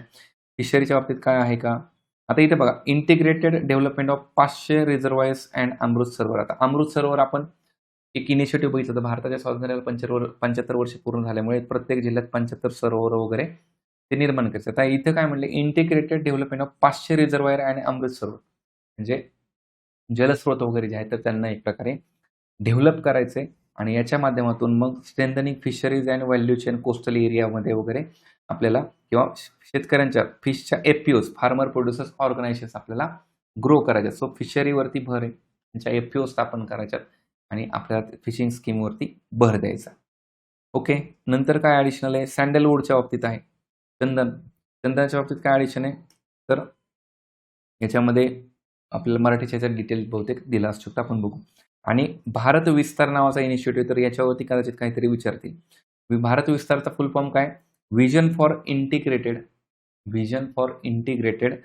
Sustainable transformative urban rural advancement, म्हणजे अर्बन आणि रुरलला इंटिग्रेशन बघायला मिळतं आपलं. तर काय करायचं, आपल्याला व्हिजन ठेवलेलं एक, म्हणजे बघा, अगेन फुल फॉर्मवरती सरकारचा खूप भर असतो, की असं काहीतरी शॉर्ट फॉर्म करायचा, त्याचा फुल फॉर्म, त्याच्यामध्ये महत्त्वाच्या गोष्टी असतात. Vision for integrated sustainable transformative urban rural advancement, हे करायचं. आता बघा, इंटिग्रेटेड ॲग्रीस्टॅक पोर्टल्स. आता ॲग्रीस्टॅक पोर्टल आपल्याला माहिती असेल, आणि ICR यांचं एक प्रकारे इंटिग्रेशन करायचं AI टेक्नॉलॉजीने. तर हे भर राहिले आहेत ॲग्रीकल्चरच्या बाबतीतले, तर आपल्यासाठी व्हेरी इम्पॉर्टंट. ॲग्रीमध्ये आपण काय आणतोय, हॉर्टिकल्चरमध्ये असेल, त्याच्यामध्ये मग कॅश्यू असेल, वॉलनट वगैरे हे जे असेल घटक, किंवा याच्यामध्ये एक प्रकारे इन्स्टिट्यूट स्थापन करण्याच्या बाबतीत असेल, किंवा आपल्याला एक प्रकारे विस्तार भारत तर हे इनिशिएटिव्ह महत्त्वाचं आहे. इथे कदाचित क्वेश्चन आपल्याला विचारला जाऊ शकतो. अजून ॲडिशन आपल्याला इकडे काय दिल्यात गोष्टी आपण जस्ट गो थ्रू करू. येस. सेकंड कर्तव्यामध्येच आपल्याला ते हेल्थ प्रोफेशनल आहे. अखिल भारतीय आयुर्वेद संस्था आपण पाहिलेलं आहे ऑलरेडी. ऑरेंज इकॉनॉमीच्या बाबतीत आपण म्हणलं होतं येस व्हिज्युअल इफेक्ट्स, गेमिंग आणि कॉमिक्स जे आहे तेही बघितले आपण. त्याच्यानंतर पर्यटनाच्या बाबतीत आपण सगळे घटक हे बघितलेत. 20 पर्यटन स्थळं वगैरे त्यांचं प्रशिक्षण असेल ते. वारसा, संस्कृती वगैरे पर्यटन हे जे आपण म्हणलं होतं कल्चरल हेरिटेज च्या बाबतीत साईट्सच्या आर्किओलॉजिकल साईट्स. तर तिथं इंग्लिशमध्ये नावं नाही दिले.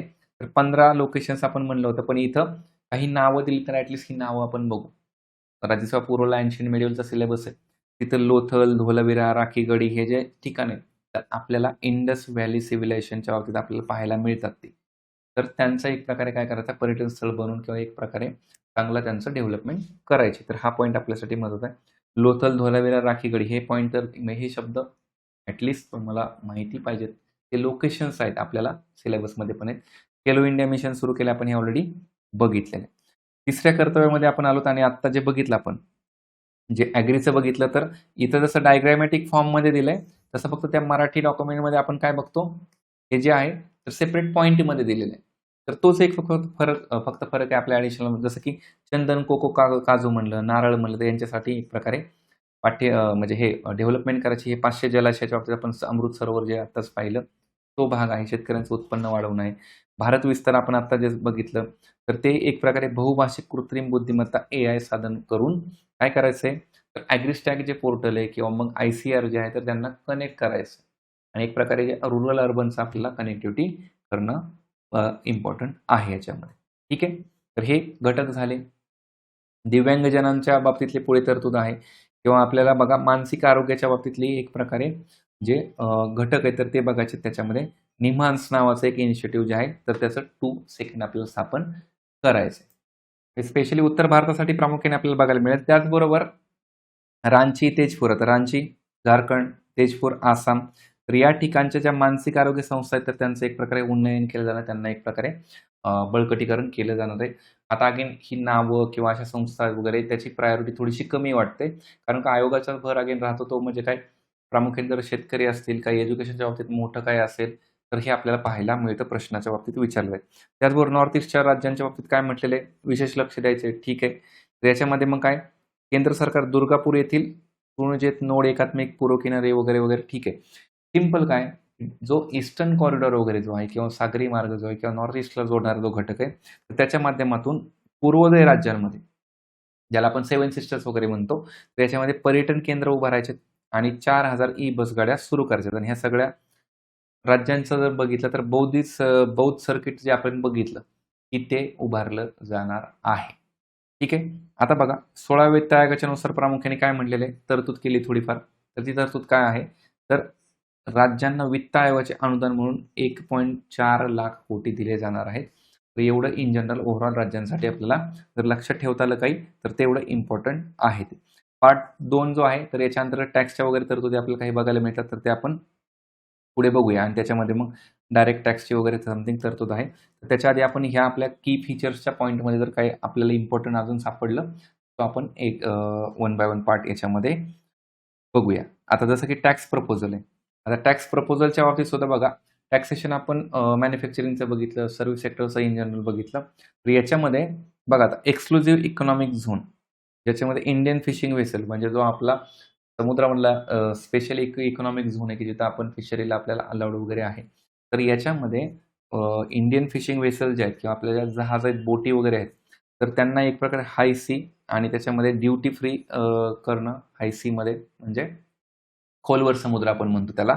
तर त्याच्यामध्ये ट्रीटिंग काय म्हणलंय the landing of such fish on foreign port as a export goods. तर हा घटक म्हणजे काय आपल्याला एकदा बघायचा. म्हणजे थोडक्यात काय तर आपल्या जे मच्छीमार वगैरे आहेत तर त्यांनी समजा आपला हे फिशिंग वगैरे केलं किंवा हाय सीमध्ये केलं किंवा खोल समुद्रात वगैरे केलं तर त्यांनी जर सपोज की दुसऱ्या पोर्टवरती तो माल नेला, दुसऱ्या देशाच्या एखाद्या पोर्टवरती तो डायरेक्टली माल उतरवला तर त्याला कुठलीही ड्युटी लागणार नाही. तर त्यात काय आपल्या देशातच तो मच्छीमारी केली आणि ते फक्त पोर्टला घेऊन गेलेत. निर्यात केली तर त्याला एक प्रकारे एक्सपोर्ट ऑफ गुड्स जे केलं जाणार आहे फॉरेन पोर्टवरती तर त्याला ड्युटी फ्री म्हणून कन्सिडर केलं जाईल. तर हा एक महत्त्वाचा घटक आहे. त्यानंतर deduction of all primary cooperative source engage in to include supply cattle feed आणि cotton seed produce by members. ठीक आहे. डिडक्शन अलाउड केलेले प्रायमरी कोऑपरेटिव्हसाठी कॅटल फीड जनावरांचं खाद्य वगैरे तर त्याच्यासाठी विशेष महत्त्वाचं नाही. Tax dividend income received by notified national cooperative federation from investment made in companies up to कधीपर्यंत 31/1/26 पर्यंत from tax for period 3 year exemption allowed only वगैरे डिव्हिडंड काय नक्की बघूया. आता याच्यात सिंपल काय म्हणलं की एक्झेम्पशन आहे कुठलं टॅक्स डिव्हिडंड. आता डिव्हिडंड म्हणजे काय आपण म्हणलं की म्हणजे आपल्याला माहिती आहे की लाभांश. आता लाभांश कुठला तर नोटिफाईड म्हणजे नॅशनल कोऑपरेटिव्ह फेडरेशन म्हणजे आपल्याला नाफेड वगैरे सारख्या संस्था ज्या नोटिफाईड आहेत राष्ट्रीय लेवलच्या संस्था की ज्यांनी इन्व्हेस्टमेंट केली कुठं कंपन्यांमध्ये त्यांना डिव्हिडंड मिळाला तर 31 तारखेपर्यंतची गुंतवणूक पाहिजे आणि त्यांना मग तो 3 वर्षासाठी त्याच्यावरती कुठलाही टॅक्स लागणार नाही. आणि त्याचबरोबर एक्झेम्पशन टू बी अलाउड कधी एक्झेम्पशन मिळेल only dividend distributed as its member cooperative म्हणजे त्या सहकारी संस्थेचे जेवढे मेंबर असतील तर त्यांना जर डिव्हिडंड डिस्ट्रीब्यूट केला लाभ डिस्ट्रीब्यूट केला तर त्यांना तो टॅक्स लावला जाणार नाही. सिंपल. याच्यावर पण शक्यता कमी आहे विचारण्याची. बघूया पुढे काय अजून दिलेलं आहे. बघा आता यामध्ये strengthening the foundations of growth again आपल्याला कर्तव्याचा तो भाग आहे जो आपण वरती ऑलरेडी बघितलेला आहे. येस. आता पुढे बघा महत्वाचा सेकंड पॉईंट त्याच्यामध्ये strengthening the foundations of growth. Again ग्रोथचे फाउंडेशन्स काय आपण कर्तव्यामध्येच घटक काय बघितलेले होते. हां. पीपल्स ॲस्पिरेशन आपल्याला ही करायच्यात आणि याच्यामध्ये एक प्रकारे मला वाटतं की इथे आपण एकदा हां ठीक आहे. स्ट्रक्चरल ॲक्च्युअली काय की रिपीट परत ते टायटल्स आपल्याला पाहायला मिळतात. तर त्याच्यामध्ये आपण ग्रोथला स्ट्रेंथन करण्यासाठी नक्की कुठले हां येस इथे. तर जे पिलर्स आहेत त्या पिलर्समध्ये आपण प्रामुख्याने बघितलं होतं की pillars of growth and development जे तर आता आपण कशामधले बघितले तर सस्टेनिंग इकॉनॉमिक ग्रोथ एक प्रकारे बघितलं. त्याच्यामध्ये आता स्ट्रेंथनिंग ग्रोथ फाउंडेशन असेल म्हणजे फाउंडेशन्स ऑफ ग्रोथ. त्याच्यानंतर मग हे बाकी पीपल सेंट्रिक वगैरे ट्रस्ट बेस्ड गव्हर्नन्स वगैरे याच्या टायटल खाली आपल्याला इतर गोष्टी बघायच्यात. आता बघा आपण हे जे पाहतोय तर यामध्ये प्रामुख्याने काय काय घटक दिलेत आपण ते वन बाय वन जाऊया. येस. तर बघा आता जे फाउंडेशन्स असतात म्हणजे कुठल्याही आपल्या इव्हन घराचं आपण जे इनिशियली पण म्हणलो होतो की जे फाउंडेशन आहे किंवा स्ट्रक्चर वगैरे जे असतं तर ते काही पिलर्सवरती किंवा काही प्रमुख गोष्टीवरती असतं आणि त्याच्यामध्ये आपल्याकडे इन्फ्रास्ट्रक्चर हा फाउंडेशन खूप महत्त्वाचा आहे. पायाभूत सुविधा जर नसतील मग पायाभूत सुविधा ह्या सगळ्याच आपल्या जे आपण इन्क्लुजनमध्ये वगैरे पण बघतो की लाईट्स असेल रस्ते असेल पाणी असेल ह्या ज्या बेसिक सुविधा आहेत तर त्या महत्त्वाच्या आहेत. आता याच्यामध्ये काय म्हणलेलं आहे तर एक बघा सगळ्यात महत्त्वाचं की गव्हर्नमेंटकडे पैसा नसतो. गव्हर्नमेंटकडे पैसा नसेल तर गव्हर्नमेंट कुठून पैसा उभा करतं पीपीपी तत्वावरती किंवा पब्लिकमधून किंवा लोकांच्या इन्व्हेस्टमेंट्समधून. तर याच्यासाठी वेगवेगळे इन्फ्रास्ट्रक्चर डेव्हलपमेंट फंड तयार केले जातात काही ट्रस्ट तयार केले जातात.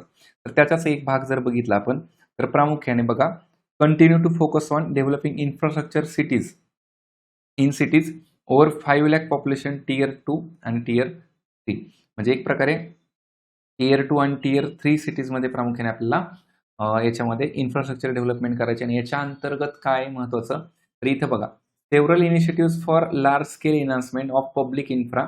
बघा आता इनवाइट्स रीड्स NIIF आणि नॅपफिड. आता हे इन्स्टिट्यूशन्स नक्की काय आहेत बघा तर इन्फ्रास्ट्रक्चर इन्व्हेस्टमेंट ट्रस्ट आहेत प्रामुख्याने. याच्या अंतर्गत रिअल इस्टेटच्या बाबतीत जर आपण म्हणलं तर रिअल इस्टेट इन्व्हेस्टमेंट ट्रस्ट आहे. रिट्स आपण त्याला म्हणतो. नॅशनल इन्व्हेस्टमेंट इन्फ्रा फंड आहे आणि national bank for financing infra and development ही 2021 मध्ये स्थापन केलेली इन्फ्राच्या बाबतीतली महत्त्वाची इन्स्टिट्यूशन्स किंवा एक प्रकारे बँक आपण त्याला म्हणतो. थोडक्यात काय सिंपल याच्या अंतर्गत गुंतवणूक करायची आणि ही गुंतवणूक मग इन्फ्रास्ट्रक्चर डेव्हलपमेंटला वापरायची अशा प्रकारच्या इन्स्टिट्यूशन्स आपल्याला इथं पाहायला मिळतात. तर तेवढं ते इनफ आहे. आता बघा किती कोटींमध्ये पब्लिक कॅपेक्स आपल्याकडे जमा झालाय तर 2015 मध्ये फक्त 2 लाख करोडमध्ये तो होता आणि आता फायनान्स इयर 27 म्हणजे 26-27 आपलं चालू आहे. तर याच्यामध्ये जवळपास 12 लाख कोटीपर्यंत फंड आपल्याकडे जमा झाला याच्या माध्यमातून या डेव्हलपमेंटच्या माध्यमातून. तर ही एक मोठी गोष्ट आहे आपल्याला इम्पॉर्टंट याच्यामध्ये आहे. ठीक आहे. आता याच्यामध्ये बघा पुढे आपल्याला अजून काय काय गोष्टी बघायला मिळतील तर रिस्क गॅरंटी फंड आहे इन्फ्राच्या बाबतीतला setting up risk guarantee fund. ठीक आहे ओके आहे त्याच्यामध्ये. नंतर पुढे बघा recycling real estate CPSE central public central public sector enterprises जे आहेत अगेन केंद्राच्या सगळ्या संस्था, तर त्याच्यासाठी डेडिकेटेड रिट्स म्हणजे again real estate investment trust जे निर्माण करायचं आणि त्याच्यामधून फंड आणायचा. ठीक आहे, ओके आहे, विशेष काही नाहीये.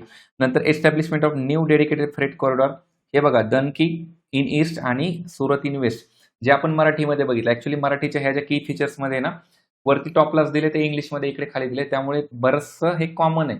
पण काही गोष्टी थोड्या एक्सप्लेनेटरी आपल्याला ह्या मराठीच्या नोटमध्ये बघायला मिळतात, त्यामुळे ठीक आहे, तुमचं थोडंसं काम वाढेल, वाचावं लागेल रिपीट, पण मग ऍडिशनल कंटेंट आपल्याला मिळते, म्हणून मग आपण ते आणि आपण ओरिजिनल डॉक्युमेंट थ्रूच करतोय.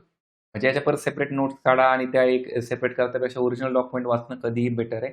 तर त्याच्यातनं एक महत्त्वाचं म्हणजे की बजेट वाचल्याचा फील येतो आपल्याला आणि आपण फक्त लेक्चरच्या माध्यमातून काय करतोय की त्यांना गो थ्रू करतोय किंवा त्या की पॉईंटला आपण एक प्रकारे हायलाईट करतोय, फोकस करतोय.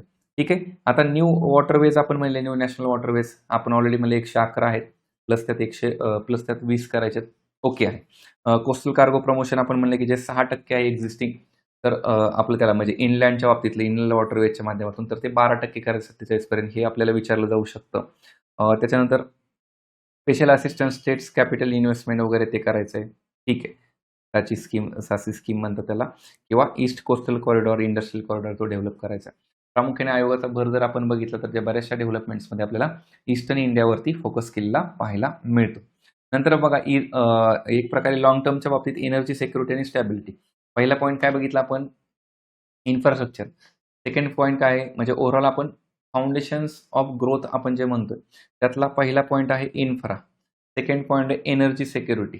एनर्जी सिक्युरिटी सगळीच बाबतीतली असेल, म्हणजे आपल्याला घरगुती असू द्या नाहीतर इतर बाबतीतली कुठली असू द्या, तर ह्या सगळ्या गोष्टी आपल्याला इथं इम्पॉर्टंट आहेत त्याच्यामध्ये.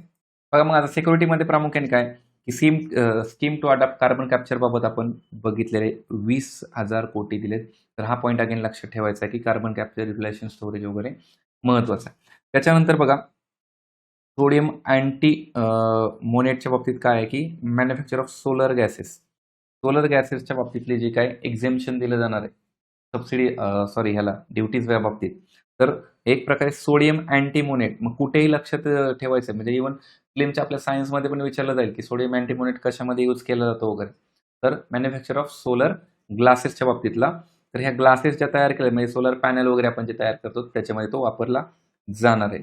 ठीक आहे. तर ह्या एनर्जी सिक्युरिटी म्हणजे आपण जे ग्रीन एनर्जीकडे, क्लीन एनर्जीकडे जातोय, तर त्याच्यातले घटक डेव्हलप करण्यासाठी आपल्याला ही बजेटमध्ये तरतूद बघायला मिळते. इथे सुद्धा परत काय की बघा exemption of PCD, again import capital म्हणजे अगेन जी ड्युटी असणार आहे, तर ही ड्युटी काय केलेली तर एक प्रकारे रद्द केलेली. कुठल्या बाबतीत तर क्रिटिकल मिनरल्स इन इंडिया. आता क्रिटिकल मिनरल्स म्हणजे काय असतात बेसिकली, म्हणजे जे अगेन जे बल्कमध्ये वगैरे सापडत नाहीत किंवा त्याच्यामध्ये निकेल, कोबाल्ट वगैरे अशा ज्या गोष्टी आहेत, तर ते कॉपर वगैरे असेल तर त्याच्यामध्ये त्यांच्यावरती ड्युटी फ्री केलं जाणार आहे. त्याच्यानंतर म्हणजे हे बेसिक ज्या ड्युटी आहे त्याच्यामधल्या, तर बेसिक याच्यामध्ये म्हणजे बेसिक ज्या कस्टम ड्युटीज वगैरे त्या रिमूव्ह केल्या. त्यानंतर अजून काय बघा, लिथियम आयन सेल्स आहे, तर त्याच्यामध्ये आपल्याला महत्त्वाचं आहे. थोडक्यात काय एनर्जी सिक्युरिटीमध्ये लिथियम आयन असेल किंवा याच्यामध्ये सोलर ग्लासच्या बाबतीतला आपल्याला सोडियम अँटीमोनेट असेल किंवा एक प्रकारे क्रिटिकल मिनरल्स असतील. त्याचबरोबर बघा सीएनजीच्या बाबतीत काय म्हणलेलं again payable biogas blended CNG, त्याच्यामध्ये एक्साईज ड्युटी सेंट्रलची असणार आहे. त्याचबरोबर extension of existing basic custom duty कशाच्या बाबतीत आहे तर imports of goods required for nuclear power project till the 2035 पर्यंत. म्हणजे काय करायचं आहे, एक्झिस्टिंग बेसिक कस्टम ड्युटीचं जे एक्झेम्पशन आहे, म्हणजे कस्टम ड्युटी लावली जाणार नाही, एक्झेम्पशन आहे त्याच्यावरती माफी आहे, तर ती कुठपर्यंत वाढवलेली 2035 पर्यंत. कशासाठी तर न्यूक्लिअरच्या बाबतीतले आपल्याला तो सुद्धा ॲडिशनल पॉईंट आपल्यासाठी महत्त्वाचा आहे. ठीक आहे. म्हणजे न्यूक्लिअर प्लांटची कॅपॅसिटी किती वगैरे त्याच्या रिस्पेक्टिव्ह आपल्याला एक्झेम्पशन वाढवणे. तो हा पण पॉईंट आपल्याला विचारला जाईल ना की न्यूक्लिअरच्या बाबतीतली जी बेसिक ड्युटी आहे, बेसिक कस्टम ड्युटी आहे, तर ती साधारणतः कुठपर्यंत, कितीपर्यंत, कशी वाढवलेली आहे, तेवढं ते एक बेसिक विचारलं जाईल आपल्याला. ठीक आहे. आता हे झालं एनर्जी सिक्युरिटीच्या साठी. आता आपल्याला तिसरं फाउंडेशन बघायचं ते म्हणजे अर्बनायझेशन. अगेन ग्रोथचं तिसरं फाउंडेशन अर्बनायझेशन आणि त्याच्यामध्ये city economic regions. City economic region obviously आपल्याला माहिती आहे की अर्बनायझेशनसाठी आपण काही योजना वगैरे करतो. तर त्याच्यामध्ये नवीन काय आलेलं आहे बघा, जर आपण बघितलं तर काय amplifying potential cities to deliver economic power agglomerations. म्हणजे एक प्रकारे अशा पोटेन्शियल सिटी शोधायच्यात की ज्याच्या माध्यमातून आपल्याला इकॉनॉमिक ग्रोथला चालना मिळणार आहे. आणि त्याच्यामध्ये मग फोकस कुठे ठेवलेला आहे बघा, तर टियर 2, टियर 3 आणि टेम्पल टाउन्स. तर टियर 2, टियर 3 सिटीच्या बाबतीत आपण म्हणलो होतो की नक्की त्या काय आहेत ते आपण बघितले. याच्यामध्ये सुद्धा बघा टियर 2, टियर 3 आपण ते म्हणतोच आहे. आता ग्रोथ कनेक्टर्स आपण ऑलरेडी 2 सिटींची नावं लक्षात ठेवायला सांगितलेत की म्हणजे मुंबई, पुणे आणि हैदराबाद. म्हणजे मुंबई, पुणे, पुणे, हैदराबाद. तर याच्यामध्ये आपल्याला हे 2 कदाचित आपल्याला विचारले जाऊ शकतात. ठीक आहे. Growth connectors okay. रेल्वेने हाय स्पीड आपल्याला कनेक्टिव्हिटी द्यायची. आता बघा पीपल सेंट्रिक डेव्हलपमेंट हा तिसरा पिलर आहे. आपण सुरुवातीला सस्टेन ग्रोथ बघितलं किंवा त्याच्यामध्ये आपण नंतर परत आता इकॉनॉमिक ग्रोथचं फाउंडेशन्स वगैरे बघतोय. पीपल सेंट्रिक डेव्हलपमेंट नक्की काय करायचं? तर हे पिलर्समध्ये महत्त्वाचं आहे की लोकांच्या ओरिएंटेड म्हणजे काय? उघड-उघड घटक आहेत, परंतु त्याच्यामध्ये की पॉइंट्स इम्पॉर्टंट की जिथं आपल्याला प्रश्न विचारला जायला लागेल. तर बघा स्किल्ड केअर गिव्हर्स जे आहेत, तर त्यांना एक प्रकारे काय करायचं तर आपल्याला स्किलिंग करायचं त्याच्यामध्ये. तर कशामध्ये? केअर इकोसिस्टममध्ये. जे काळजी घेतली जाते म्हणजे वृद्ध वगैरे असतील, बालकं जे असतील किंवा ज्यांना त्या सुविधांची गरज आहे.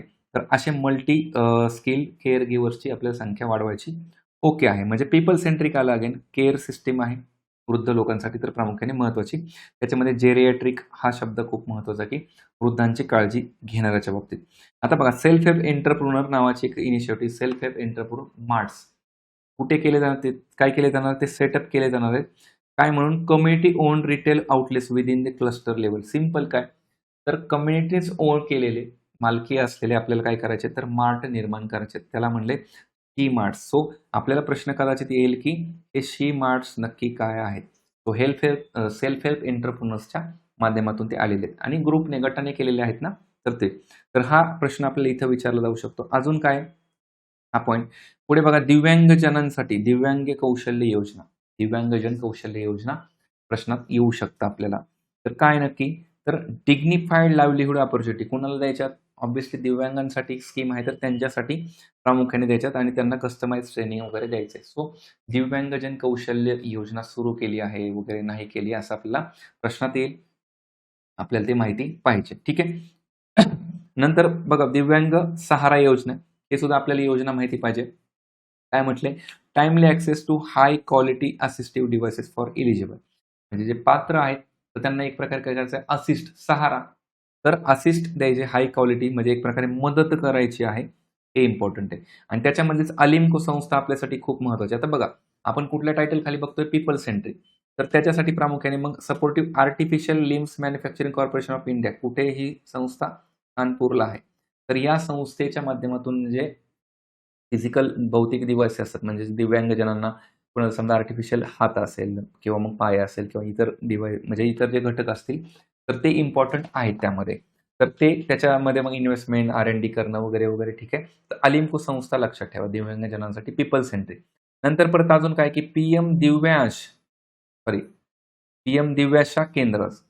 अगेन पीएम दिव्याशा केंद्र त्यांना एक प्रकारे काय करायचंय तर आधुनिकतेचं रूप द्यायचंय. दिव्याशा अगेन दिव्यांगासाठी इम्पॉर्टंट आहे. नंतर निम्मास आपण बघितलं एक प्रकारे मेंटल हेल्थ इन्स्टिट्यूट निर्माण करायचं तर रांची आणि आपण तेजपूर बघितलं. रांची झारखंड आणि तेजपूर आसाममधलं. त्याच्याच बरोबर मग ट्रॉमा केअर सेंटर्स निर्माण करायचे जिल्ह्यांमध्ये इमर्जन्सीमध्ये. ट्रॉमा सेंटर्स जिल्ह्या म्हणजे हॉस्पिटलच्या ठिकाणी असतात. अगेन पीपल सेंट्रिक घटक. त्याच्यानंतर पुढचा बघा ट्रस्ट बेस्ड गव्हर्नन्स आपण म्हणलं शासनाने त्याच्यावरती काम करायचं. ह्या पिलर्सवरती कदाचित आपल्याला तो प्रश्न फ्रेम होईल पुढचा. आता बघा याच्यामध्ये काय म्हणलेलं आहे ट्रस्ट बेस्ड गव्हर्नन्स काय असू शकतं? की अल्टिमेटली ठीक आहे लोकांचा ट्रस्ट निर्माण झाला पाहिजे किंवा गव्हर्नमेंटच्या गोष्टीवरती. तर याच्यामध्ये बघा पुन्हा एकदा टियर 2 टियर 3 ऑथराईज आपल्याला इकॉनॉमिक ऑपरेटर्स निर्माण करायचे 15 ते 30 दिवसांमध्ये. कशामध्ये?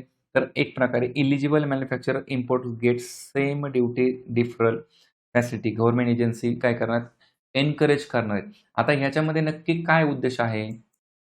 त्याच्यामध्ये बेसिकली कसं आहे, की जे हे असतात डिफरल म्हणजे काय एक प्रकारे तर तुम्हाला एक प्रकारे तुम्ही जर माल कुठला आयात केला तर त्याच्या बदल्यात तुम्हाला काय करावं लागणार आहे, तर ड्युटी जी भरावी लागणार आहे. तर त्या ड्युटी भरायला थोडासा वेळ वाढवून मिळेल. म्हणून काय म्हणले टियर 2, टियर 3 जे ऑथराइज्ड इकॉनॉमिक ऑपरेटर्स जे असतात म्हणजे एक प्रकारे त्याच्या माध्यमातून लगेच सवलत मिळणं किंवा एक प्रकारे ठराविक पिरियड घेऊन मिळणं किंवा एक प्रकारे सर्वोच्च सेवा वगैरे त्याच्यामध्ये प्राथमिक सेवा आर्थिक सेवा आणि सर्वोच्च सेवा असे ते टियर 1, 2, 3 असं केलं जातं. तर त्या टियरमध्ये वगैरे आपल्याला जायचं नाही. पण एक प्रकारे काय केलंय, तर गव्हर्नमेंटने एलिजिबल जे मॅन्युफॅक्चरर जे उत्पादक आहेत, की जे काही गोष्टी आयात करतील, तर त्यांना त्याच्या बदल्यात सवलत मिळेल. म्हणजे एक प्रकारे गव्हर्नन्सचं चांगलं उदाहरण आहे. त्याच्यामध्ये परत पुढे काय म्हणलंय, transformation of custom warehousing framework into warehouse operating system. ठीक आहे. अगेन सेल्फ डिक्लेरेशन वगैरे करायचं वेअरहाउसिंगची सवलत घेण्यासाठी. त्याचबरोबर काय म्हणलंय, filing bill entry trusted import वगैरे वगैरे ठीक आहे. त्याच्यामध्ये सुद्धा बिल फाईल करायची इझीनेस आहे. Regular importer trusted long standing supply chains वगैरे. तर अगेन याच्यामध्ये आपल्याला जर बघितलं तर रिस्क सिस्टीम आहे किंवा व्हेरिफिकेशन कार्गोचं वगैरे करणं आहे. थोडक्यात काय तर हे जे सगळे की पॉईंट आहेत, आता एक्झामला थेटपणे नाहीत येणार. त्यामुळे गव्हर्नन्सवरती विचारायचं आहे. एक प्रकारे काय करायचं आहे, शासन जे काम करणार आहे आणि शासनाचा जो एक प्रकारे त्यालाच आपण म्हणतो की गुड गव्हर्नन्सचा एक भाग आहे किंवा शासन, प्रशासन आणि सुशासन अशा ज्या गोष्टी तर त्याच्यातला हा भाग आहे. किंवा extension of validity period of advancing ruling binding on customs 3 वर्षावरून ते 5 वर्षावरती कस्टम्सचं केलेलं आहे. अगेन विशेष तेवढं महत्त्वाचं नाही, परंतु ट्रस्ट बेस्ड गव्हर्नमेंटवरती ट्रस्ट असला पाहिजे लोकांचा आणि गव्हर्नमेंट आपल्यासाठी काम करतं. त्याचाच एक पुढचा भाग जर म्हणलं तर ईज ऑफ डुईंग बिझनेस आपण काय असतो पाहिला किंवा त्याच्याबद्दल आपण बोललेलो ऑलरेडी, की एक प्रकारे तुम्हाला सगळ्या गोष्टी सोप्या झाल्या पाहिजेत बिझनेस करायला तुम्हाला. वातावरण चांगलं झालं पाहिजे. मग त्याच्यामध्ये बघा, जर आपण इन जनरल बघितलं, individual person resident outside India, PRO person समजा कोणी बाहेर राहत आहे. तर याच्यामध्ये जर बघितलं तर त्यांना परमिशन दिलेली काय, invest in equity instrument in Indian companies through portfolio scheme, P-I-S. म्हणजे त्यांना एक प्रकारे गुंतवणूक भारतात करायला मुभा आहे. यामुळे काय होईल की भारतामध्ये गुंतवणूक येईल. म्हणजे एक प्रकारे काय ईज ऑफ डुईंग बिझनेस करायला लागेल, सोपं होईल. नंतर परत काय, interest awarded by motor accident claim tribunal, natural person will exempt from income tax वगैरे वगैरे. ठीक आहे. TDS tax deducted at source. ठीक आहे. विशेष काही नाही. Reduce TCS rate. ठीक आहे. तर हां, याच्यामध्ये जस्ट सेकंड. हां, हां बघा. हां, बघा यामध्ये काय म्हटलेलं आहे, की रिड्यूस टी-सी-एस रेट वगैरे जे आहे ना, तर टॅक्स कलेक्टेड ॲट सोर्स. म्हणजे बऱ्याच वेळा काय होते, की आपल्याकडनं टुरिस्ट वगैरे बाहेरच्या देशात जातात. त्यांना ते बुकिंग वगैरे रजिस्ट्रेशन करताना काही चार्ज आकारला जातो किंवा शिक्षणासाठी मुलं बाहेर असतात, तर त्यांच्या समजा फॅमिलीने त्यांना त्यासाठी पैसे पाठवले. त्याच्यावरती पर्टिक्युलर अमाउंट डिडक्ट होत असते. तर याच्यामध्ये काय म्हणलं, reduce tax rate on sale of overseas tour programme, tour packages वगैरे जे आहेत. तर त्याचा जो रेट आहे, तर तो एक प्रकारे 7 लाख समथिंग काहीतरी 7 लाखाच्या खाली 5% रेट होता आणि 7च्या पुढे 20% रेट लागायचा. तर त्याच्यावरती आता तो रिड्यूस करून फक्त 2% केलेला आहे. कुठलीही त्याच्यावरती अमाउंटचं लिमिट नाही आहे. थोडक्यात काय, परदेशी जर टुरिस्ट पॅकेज एखादं घ्यायचं असेल, त्याच्यावरती 2% टॅक्स हा ॲडिशनल घेतला जाईल. हा कदाचित विचारला जाईल. त्याचबरोबर बघा, reduce tax pursuing education for medical purpose आणि लिबरलाइज रेमिटन्स स्कीम जी आहे. तर याच्यामध्ये काय की जे मेडिकल एज्युकेशन किंवा एज्युकेशन घेणाऱ्या विद्यार्थ्यांना त्यांचे पालक पैसे पाठवणार असेल तर त्याच्यावरती 2% आकारला जाईल. नॉट 5%. आधी 5% होता, तो 2% आहे. त्याचबरोबर बघा, टॅक्स डिडक्टेड ॲट सोर्स म्हणजे सप्लाय मॅन पॉवर सर्व्हिसेस वगैरे जे आहे त्याच्यावरती रेट एकतर 1% किंवा 2% असेल. ठीक आहे. Obtaining lower of or nil deduction certificate. ठीक आहे. काय आवश्यकता नाही आहे. Enable depository to accept form 15G वगैरे. अगेन टॅक्स पेअरचा फॉर्म आहे. काय विशेष नाही आवश्यकता. टाईम अवेलेबल डिवायजिंग याच्यामध्ये नॉमिनल फीच्या बाबतीत बघा, टाईमलाईन किंवा एक टाईम काय केलेला आहे की revising returns extended from 31 December to up to 31 March with payment of nominal fees. ठीक आहे. ITR वगैरे जे आपण भरतो, इन्कम टॅक्स रिटर्न्स वगैरे म्हणजे इन्कम टॅक्सची आपली डिटेल, त्याचे पण वेगवेगळे फॉर्म असतात. ITR 1, 2 वगैरे म्हणजे ते आपलं इन्कम कुठल्या कुठल्या माध्यमातून आहे. बेसिक फक्त सॅलरी इन्कम आहे किंवा कोणाचं शेअर मार्केट प्लस इन्कम आहे किंवा अजून इतर माध्यमातून आहे. तर त्याच्यामध्ये फॉर्मचे प्रकार असतात. तर त्याचा जो डेट आहे तर फाईल कंटिन्यू टिल 31 जुलै आणि नॉन ऑडिट बिझनेस जर असतील, तर त्याच्या बाबतीत मात्र मग तो 31 ऑगस्टपर्यंत एक प्रकारे दिला आहे. म्हणजे ITR 1, 2ला टाईमलाईन दिलेली 31 जुलैची आणि नंतर 31 ऑगस्ट वगैरे. बऱ्याच वेळा सरकार काय करतं, की चालूमध्ये ह्याचं टाईम पिरियड पण वाढवत असतं. त्यामुळे ह्याच्यावरती काही विशेष प्रश्न अगेन नाही येणार. याच्यात इम्पॉर्टंट जर आपण बघितलं, अजून फक्त काही इम्पॉर्टंट गोष्टीच आपण बघूया. कारण टॅक्सच्या ह्याच्यात ठीक आहे. Exemption from minimum alternate tax to all non resident who pay tax on presumptive basis. आता मिनिमम अल्टरनेट टॅक्स नक्की काय? म्हणजे यामध्ये होतं कसं, की बऱ्याच वेळा सरकार वेगळ्या सवलती देत असतं आणि त्या सवलतीचा फायदा घेऊन कंपन्या काय करतात, त्यांचं इन्कम कमी दाखवतात. मग कमी दाखवलं की सरकारला कमी टॅक्स भरावा लागेल. मग कंपन्या गैरफायदा घेतात. मग सरकार काय करते, एक फिक्स त्यांच्यावरती मिनिमम अल्टरनेट टॅक्स म्हणून लावत असते. आता इथे काय म्हणलं, exemption from MAT to all resident, म्हणजे ऑल रेसिडेंटला एक्झेम्पशन असेल who pay tax on presumptive basis. आता प्रिझम्पटिव्ह बेसिस टॅक्स म्हणजे पण काय, एक प्रकारे तुम्हाला अंदाजित प्रिझम करून कर लावला जातो. प्रिझम्पशनवाल्यांना हा मॅट भरावा लागणार नाही वगैरे. अगेन तेवढंही महत्त्वाचं नाही. प्रश्न येण्याची शक्यता कमी वाटते. ठीक आहे. नंतर परत काय आहे की जॉईंट कमिटी स्थापन केली जाणार आहे मिनिस्ट्री ऑफ एम-सी-ए आणि त्याच्यानंतर central board of direct tax for incorporating requirements income computation and disclosure standards ICDS, Indian account system. ठीक आहे. Tax buyback for all share holders capital gains. ठीक आहे. Set off using MAT. ठीक आहे. MAT propose made final tax. ठीक आहे. Final tax MAT भरला जातो. त्याच्यानंतर एक्झेम्प्ट BCD 17 ड्रग और मेडिसिन कॅन्सर पेशंट. म्हणजे एक प्रकारे काय तर जे काही मेडिसिन्स असतील तर त्याच्यावरती बेसिक ज्या ड्युटीज आहेत, बेसिक कस्टम ड्युटीज आपण त्याला BCDज म्हणतो, तर त्या लागणार नाही त्याच्यामध्ये. कारण का ते आपल्याकडे औषधं आवश्यक आहेत आणि ते आपल्याला इम्पोर्ट करावे लागतील. नंतर सिंगल इंटरकनेक्टेड डिजिटल विंडो. ठीक आहे. नंतर custom integrated system roll out 2 इयर्समध्ये. Honest taxpayer will settle dispute will now process. ठीक आहे. पेनल्टी वगैरे लागणार नाही. सरकार शक्यतो काय करत असते की जे टॅक्स पेअर आहेत तर त्यांना काही सवलती देत असतं. तर अशा काही गोष्टीत. आता बघा फिस्कल मॅटर्स, पिलर्समधला शेवटचा पॉईंट, त्याच्यामध्ये काही इम्पॉर्टंट गोष्टी आहेत. तर फिस्कल मॅटर्स म्हणजे मग काय तर आपण राजकोष म्हणलं होतं, सरकारचा खर्च आणि जमा. तर त्याच्यामध्ये 16व्या वित्त आयोगानुसार काय की राज्यांना सरकारकडे जो कराच्या माध्यमातून रेव्हेन्यू येतो तर त्याच्यापैकी किती दिला पाहिजे वगैरे हे आपल्याला माहिती आहे. 16व्या वित्त आयोगाने त्याची शिफारस वगैरे केलेली, म्हणजे त्याची चर्चा चालली किंवा त्याचे रिपोर्ट्स वगैरे फायनल अजून ते आले नाहीत. परंतु त्यातल्या त्यात जर बघितलं तर रिकमेंडेशन म्हणजे फायनल रिपोर्ट आपल्यापर्यंत वाचायला अजून मिळेल किंवा ते आता पब्लिश झालेले आहेत त्याच्यामध्ये. तर 15 वित्त आयोगाने सुद्धा काय सांगितलं की 41% हे राज्यांना दिलं पाहिजे टोटल सरकारकडे येणाऱ्या कर उत्पन्नातून. तर या 16 वित्त आयोगाने, याचे अध्यक्ष कोण आहेत तर अरविंद पनगारिया. तर यांनी काय म्हणलंय, तर हा रिपोर्ट पण गव्हर्नमेंटने ऍक्सेप्ट केलाय आणि याच्यामध्ये सुद्धा काय म्हणलंय, शेअर ऑफ डिव्हॅल्युएशन 41%, म्हणजे 16 वित्त आयोगाने सुद्धा 41% द्यायला सांगितलेले आहेत राज्यांना. आणि मग त्याच्यामध्ये जर बघितलं तर या 27 आर्थिक वर्षासाठी 1.4 लाख करोड राज्यांना द्यायचे. सो हे विचारलं जाऊ शकतं कदाचित आपल्याला. तर महत्त्वाचं आहे. मग त्याच्यामध्ये मग रुरल अर्बन लोकल बॉडी असतील किंवा डिझास्टर मॅनेजमेंटसाठीचे ग्रँट असतील तर ते दिले जातात. आता फिस्कल कन्सॉलिडेशन बघा, आपण हे सुरुवातीला बघितलं होतं की एक प्रकारे वित्तीय दृढीकरण आपण त्याला म्हणतो. दृढीकरण म्हणजेच काय, सरकारचा इन्कम पैसा वगैरे वाढवायचा. अशा अनुषंगाने याच्यात काय म्हटलेलं आहे तर बेसिकली बघा, तर central government will target reaching debt to GDP ratio of 50% किंवा ±1 बाय 2030. म्हणजेच काय, सरकारच्या GDPच्या तुलनेत सरकारचं कर्ज किती असेल त्याचा रेशो जर बघितला तर तो 50% ±1, म्हणजे एकतर 49 होईल किंवा मग ते 51% होईल. कधीपर्यंत 2030 पर्यंत. म्हणजे विल टार्गेट टू रिचिंग, म्हणजे सध्याचा टॅक्स टू GDP रेशो आपला किती आहे शोधायचं एकदम. बघा नक्की किती आहे. टार्गेट आपण ठेवलेलं आहे, सॉरी टॅक्स टू GDP नाही तर डेप टू GDP, म्हणजे कर्ज आणि GDPच्या बाबतीत. आता त्याच्यात बघा, debt to GDP ratio is estimated by to be 55.6% in आहे. तुम्हाला शोधायला सांगितलं, तुमच्या समोरच आलेलं आहे.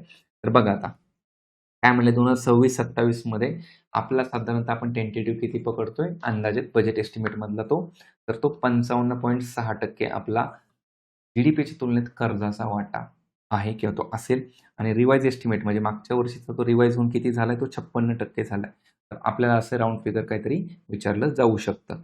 ठीक आहे. नंतर मग फिस्कल डेफिसिट वगैरे त्याच्या बाबतीत आपण ऍक्च्युली आपल्याकडे चार्ट आहे तर तोच बघूया.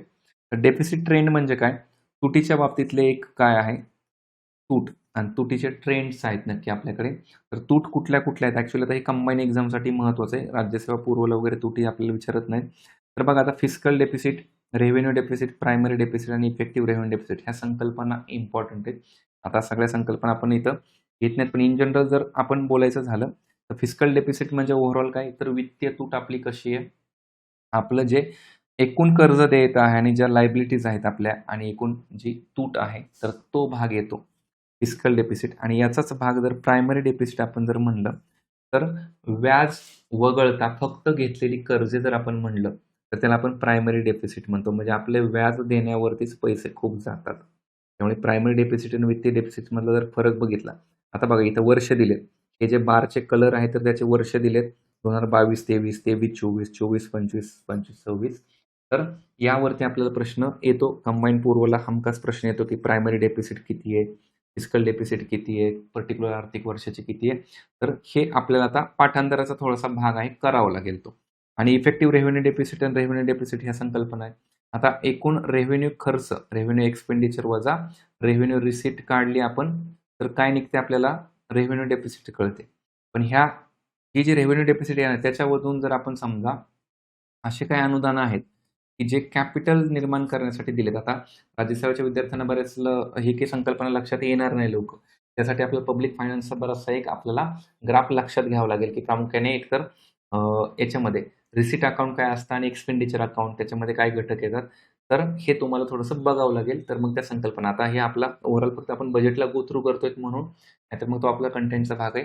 तर तो नंतर आपल्याला बघता येईल. बहुतेक आपल्या YouTubeवरती मे बी लेक्चर असावं त्याचं. तर असेल तर ते बघता येईलच तुम्हाला संकल्पनात्मक. तर इथं फक्त इन जनरल ट्रेंड लक्षात घ्यायचा आहे की फिस्कल डेफिसिटचा जो म्हणजे कॉन्ट्रीब्युशन आहे तर ते हळूहळू घसरतंय, कमी होते आणि हे बाकीच्या डेफिसिट. थोडक्यात काय, गव्हर्नमेंटच्या ज्या तूट निर्माण होत आहेत जमा आणि खर्चामधल्या, तर त्याच्यातला जो डेफिसिटचा पार्ट आहे तर तो घसरतोय किंवा तो कमी होतोय. याचा अर्थ पॉझिटिव्ह साईन आहे. तूट कमी होणे पॉझिटिव्ह आहे. तर ते लक्षात घ्यायचं आहे. याच्यामध्ये आता बघा इथे हा पॉईंट खूप महत्वाचा आहे. सरकारकडे जर समजा ₹1 येत असेल, तर त्या ₹1चा वाटा किती कुठून येतो तर हे महत्वाचं आहे. मग त्या ₹1चं रिलेशन आपण 1,00,00,000 सोबत करू शकतो, 1,00,000 सोबत करू शकतो, 1,000 पर्यंत करू शकतो. किती? थोडक्यात आपण जर म्हणलं की सरकारकडे ₹1,000 येत असतील, तर त्या 1,000 पैकी सगळ्यात जास्त कुठून पैसा येतोय? तर हा भाग येतोय 24% बॉरोइंग अँड लायबिलिटी. याचा अर्थ कर्ज रूपानेच आपण पैसे जास्त येतायत आपल्याकडे. याचा अर्थ सरकारचं स्वतःचं इन्कम खूप कमी आहे. जवळपास 1/4 पार्ट हा जर कर्ज रूपाने घेतोय आपण तर स्वतःचं इन्कम याचा अर्थ कमी. पुढे आहेच. इथं काय टायटल आहे, रुपी कम्स फ्रॉम आणि रुपी गोज आउट असेल पुढे. तर येस गोज टू. तर कुठे जातो रुपया नक्की, तर ते पण आपण बघूया. अगेन आपण इथं ₹1 म्हणलं तर मग 24 पैसे येतील किंवा ₹1,000 पैकी म्हणलं तर 24% म्हणजे ₹240. अगेन ते तुलनात्मकरित्या आपण ते पर्सेंटेजमध्ये करू शकतो. थोडक्यात काय 1/4 पार्ट हा कर्ज रूपाने आपल्याकडे येतोय. नंतर सगळ्यात जास्त कुठून पैसा येतोय आपल्याला, इथे 21% इन्कम टॅक्स. सो आपल्याला आयोग प्रश्न विचारतं, क्रम लावायला की कर्जाच्या व्यतिरिक्त इन्कम कुठून जास्त येतं. मग त्याच्यामध्ये इन्कम टॅक्स ग्रेटर दॅन, परत मग त्याच्यामध्ये कोण आहे, corporation tax, corporation company tax पण आपण त्याला म्हणतो. त्याचबरोबर मग त्याच्यानंतर कोण आहे, 15% जीएसटी. म्हणजे जीएसटीचं कलेक्शन 3 नंबरला आहे. कर्जाच्या व्यतिरिक्त जर आपण टॅक्सचा क्रम बघितला, इन्कम टॅक्स, कॉर्पोरेशन टॅक्स आणि जीएसटी, तर यांचा वाटा जास्त आहे. आणि त्याच्यानंतर मग बाकीच्या गोष्टी, कस्टम असेल, युनियन कस्टम वगैरे, ठीक आहे तो पार्ट सोडा. पहिले 4 पार्ट करायचे. 24%, 21%, 18% आणि 15% हे पाठच करायचे. पैसे आपल्याकडे येतात कुठून? म्हणजे थोडक्यात सरकारला इन्कममध्ये आपण बघतो की ओव्हरऑल टॅक्समधून वाटा आणि टॅक्सच्या व्यतिरिक्त जर आपण बघितलं तर तो कर्ज रूपाने वाटा आहे. आता हा पैसा येतोय सरकारकडे, पण सरकारकडनं जातोय पण ना समोर लोकांना. मग तो पैसा जातोय कुठं? सगळ्यात जास्त पर्सेंटेज जर बघितलं आपण, कुठे जाणार आहे? 20, 22 आणि वरती याच्यामध्ये. राज्यांना जो पैसा दिला जातो, तर राज्यांना पैसा वाटला जातो, जो टॅक्सच्या माध्यमातला जो पैसा येणार आहे, वित्त आयोगाच्या माध्यमातून जो पैसा दिलेला आहे, तर तो पैसा सगळ्यात जास्त राज्यांना द्यावा. तर राज्यांच्या व्यतिरिक्त जर म्हणलं, नाही ॲक्च्युअली फायनान्स कमिशन आणि ऑदर ट्रान्सफर इथं दिलेलं आहे. तर राज्यांचा जो वाटा आहे, आता जीएसटीमध्ये वगैरे आपण बघतो, की स्टेट जीएसटी आला, परत मग सेंट्रल जीएसटी आला, तर त्याचा भाग. आता सगळ्यात जास्त त्याच्या व्यतिरिक्त जर आपण बघितलं, तर इंटरेस्ट पेमेंट हा महत्त्वाचा आहे. 20% व्याज देतोय आपण फक्त 20%. का देतोय व्याज? कारण कर्ज आपण घेतोय ना खूप सारं. इथे जर कर्जच घेतलं नसतं, हे जर कमी झालं, याचा अर्थ व्याज पण कमी होईल. म्हणजे आपला पैसा असाच चाललाय बाहेर खूप सारा. तर हे लक्षात घ्या. हे इम्पॉर्टंट आहे. 24% आपण येणाऱ्या काळात घेतोय, समजा हे टेंटेटिव्ह ह्या बजेट वर्षामधलं. पण आपल्याकडनं ह्या वर्षी 20% पैसे हे असेच जाणार आहेत व्याजावरती, हे खूप मेजर आहे. आणि त्याच्या व्यतिरिक्त जर आपण डिपार्टमेंट वाईज बघितलं तर डिफेन्स सेक्टरवरती 11% खर्च होणार आहे, तर हे इम्पॉर्टंट आहे. तर पर्टिक्युलर डिपार्टमेंटवरती कुठे जास्त खर्च होणार असं जर काही विचारलं तर हा पॉईंट पण आपल्यासाठी इम्पॉर्टंट आहे की डिफेन्स सेक्टरवरती खर्च होणार आहे. आता अजून काय महत्त्वाचं, रिसिट्स म्हणजे सरकारकडे जमा कुठून-कुठून पैसा होणार आहे, याच्या बाबतीत बघा. आता मग कॅपिटल रिसीट म्हणजेच काय, भांडवल कुठून येणार आहे? कुठून म्हणजे किती येतंय? आणि रेव्हेन्यू रिसीट म्हणजे फक्त महसूल. सरकार मग टॅक्समधून करेल महसूल किंवा मग इतर गोष्टीतून करेल महसूल. आणि कॅपिटलमध्ये जनरली काय होतं, की कुणाकडून कर्ज घेतलं किंवा आपले स्वतःचे पैसे कोणाला तरी दिले, ते परत आले, तर तो भाग होतो. ठीक आहे. तर आता हे लाख कोटीमध्ये अमाउंट आहे. तर ते विशेष फक्त आता हे काय असतं, की revenue estimate revise estimate, budget estimate हे असतात. म्हणजे इथं जर बघितलं 24-25 हे आर्थिक वर्ष. हे बजेट एस्टिमेट म्हणजे बजेटमध्ये मांडलेले अंदाज, परत त्याच वर्षाचे बजेटमधले फायनल अंदाज असतात. आर-ई म्हणजे रिवाइज एस्टिमेट, बी-ई म्हणजे बजेट एस्टिमेट. तर असे आपल्याला एस्टिमेट बघायला मिळतात. ठीक आहे. आता एक्सपेंडिचर खर्च वगैरे अगेन हे जे आकडेवारीचा काही पार्ट असेल ना, तर तो कंबाईन एक्झाममध्ये आपल्याला तेवढा तो इम्पॉर्टंट आहे. याच्यानंतर effective capital expenditure, revenue capital again आकड्यामध्ये जर म्हणलं तर लाख कोटींमध्ये. तर तो आकडा फक्त आपल्याला रिसेंटच्या बजेटमधला वगैरे तेवढा लक्षात ठेवावा लागू शकतो. Robust economic foundations, trend in net receipt centres म्हणजे साधारणतः ट्रेंड कसे आहेत आपल्याकडे, आपल्या जमेमधले वगैरे वगैरे ट्रेंड कसे आहेत, म्हणजे मग नॉन टॅक्समधून असेल किंवा मग टॅक्समधून जो रेव्हेन्यू असेल तर त्याचा ट्रेंड दिलाय. ठीक आहे, आकडेवारी म्हणून बघायला काही हरकत नाही. राज्यांना किती ट्रान्सफर झाले वगैरे लाख कोटींमध्ये ते आकडे वगैरे आहेत. ठीक आहे, तेवढंही काय तो इम्पॉर्टंट नाही. पुढे जर आलो आपण, हा पार्ट महत्त्वाचा आहे. कंबाईन एक्झामला आपल्याला विचारला की बजेटमध्ये डिपार्टमेंट वाईज किंवा मिनिस्ट्री वाईज जर खर्च बघितला, कुठल्या मिनिस्ट्रीवर सगळ्यात जास्त खर्च होतोय? लास्ट इयरला डिफेन्स मिनिस्ट्री 1 नंबरला होती. यावर्षी ट्रान्सपोर्ट मिनिस्ट्री आहे, लक्षात घ्या. ट्रान्सपोर्ट मिनिस्ट्रीवरती मेजर आयटमवरती खर्च हा 5,98,520 कोटी आहे. नंतर डिफेन्सवरती बघा थोडासाच फरक आहे, खूप जास्त नाहीये. तर लास्ट टाईम डिफेन्स होतं 1 नंबरला, ह्यावर्षी ट्रान्सपोर्ट आहे, हे लक्षात घ्या. आपल्याला कंबाईनला स्टेटमेंट बेस क्वेश्चन आले की एज्युकेशनपेक्षा हेल्थ कमी आहे, जास्त आहे वगैरे वगैरे. तर 3 नंबर रूरल डेव्हलपमेंट आहे, होम अफेअर्स आहे आणि एज्युकेशन हेल्थ जर बघितलं तर हे कमी आहे. आणि त्यामुळे आपण बघतो बघा समावेशनमध्ये आपण बघितलं असतं की हेल्थला ॲटलीस्ट 2.25% खर्च केला पाहिजे किंवा 10% एज्युकेशनवरती केला पाहिजे. तर तो ओव्हरऑल जीडीपीच्या तेवढा अजून करतच नाही आपण. बाकीच्या सेक्टरवरती जास्त करतो. तर हे क्रम जे आहेत ना, ॲटलीस्ट काही त्यातले पहिले टॉपिक किंवा ॲटलीस्ट हेल्थवरती आपण एज्युकेशनपेक्षा कमी खर्च करतोय, हे इथं लक्षात ठेवा. म्हणजे हे एज्युकेशनपेक्षा हेल्थवरती आपला कमी खर्च आहे किंवा एनर्जी त्याच्यामध्ये आहे, असं इन जनरल लक्षात राहू द्या. बाकी विशेषतः याच्यामध्ये आपल्या बजेटमध्ये काही नाही, असं हे आपलं बजेट एक प्रकारे संपलेलं आहे याच्यामध्ये. मग आपण जे मराठी डॉक्युमेंट बघितलं ना, तर त्याच्यात पण सेम घटक आहेत. आता जे आपण बघितलं, तर त्याच्यामध्ये रिपिटेशन तुम्हाला आता ठीक आहे, हे टॅक्स रिसीटमधले ट्रेंड वगैरे जे आपण डायग्राम बघितली, तिथं फक्त एक थोड्या वेगळ्या पद्धतीने दिलेलं आहे. नवीन टॅक्स प्राप्तिकर कायदा आता एप्रिल 26 पासून तो इन्कम टॅक्सचे नवीन नियम लागू झालेत वगैरे. ठीक आहे, त्याच्यामध्ये परत ते टॅक्स स्लॅब वगैरे वेगवेगळे आहेत. त्याच्यानंतर आपण काय-काय बघितलं ऑलरेडी. आता राहणीमान वगैरे ठीक आहे. याच्यामध्ये बघितलंय. 6 महिन्याची परदेशी मालमत्ता त्याच्या बाबतीत बघितलेलं आहे.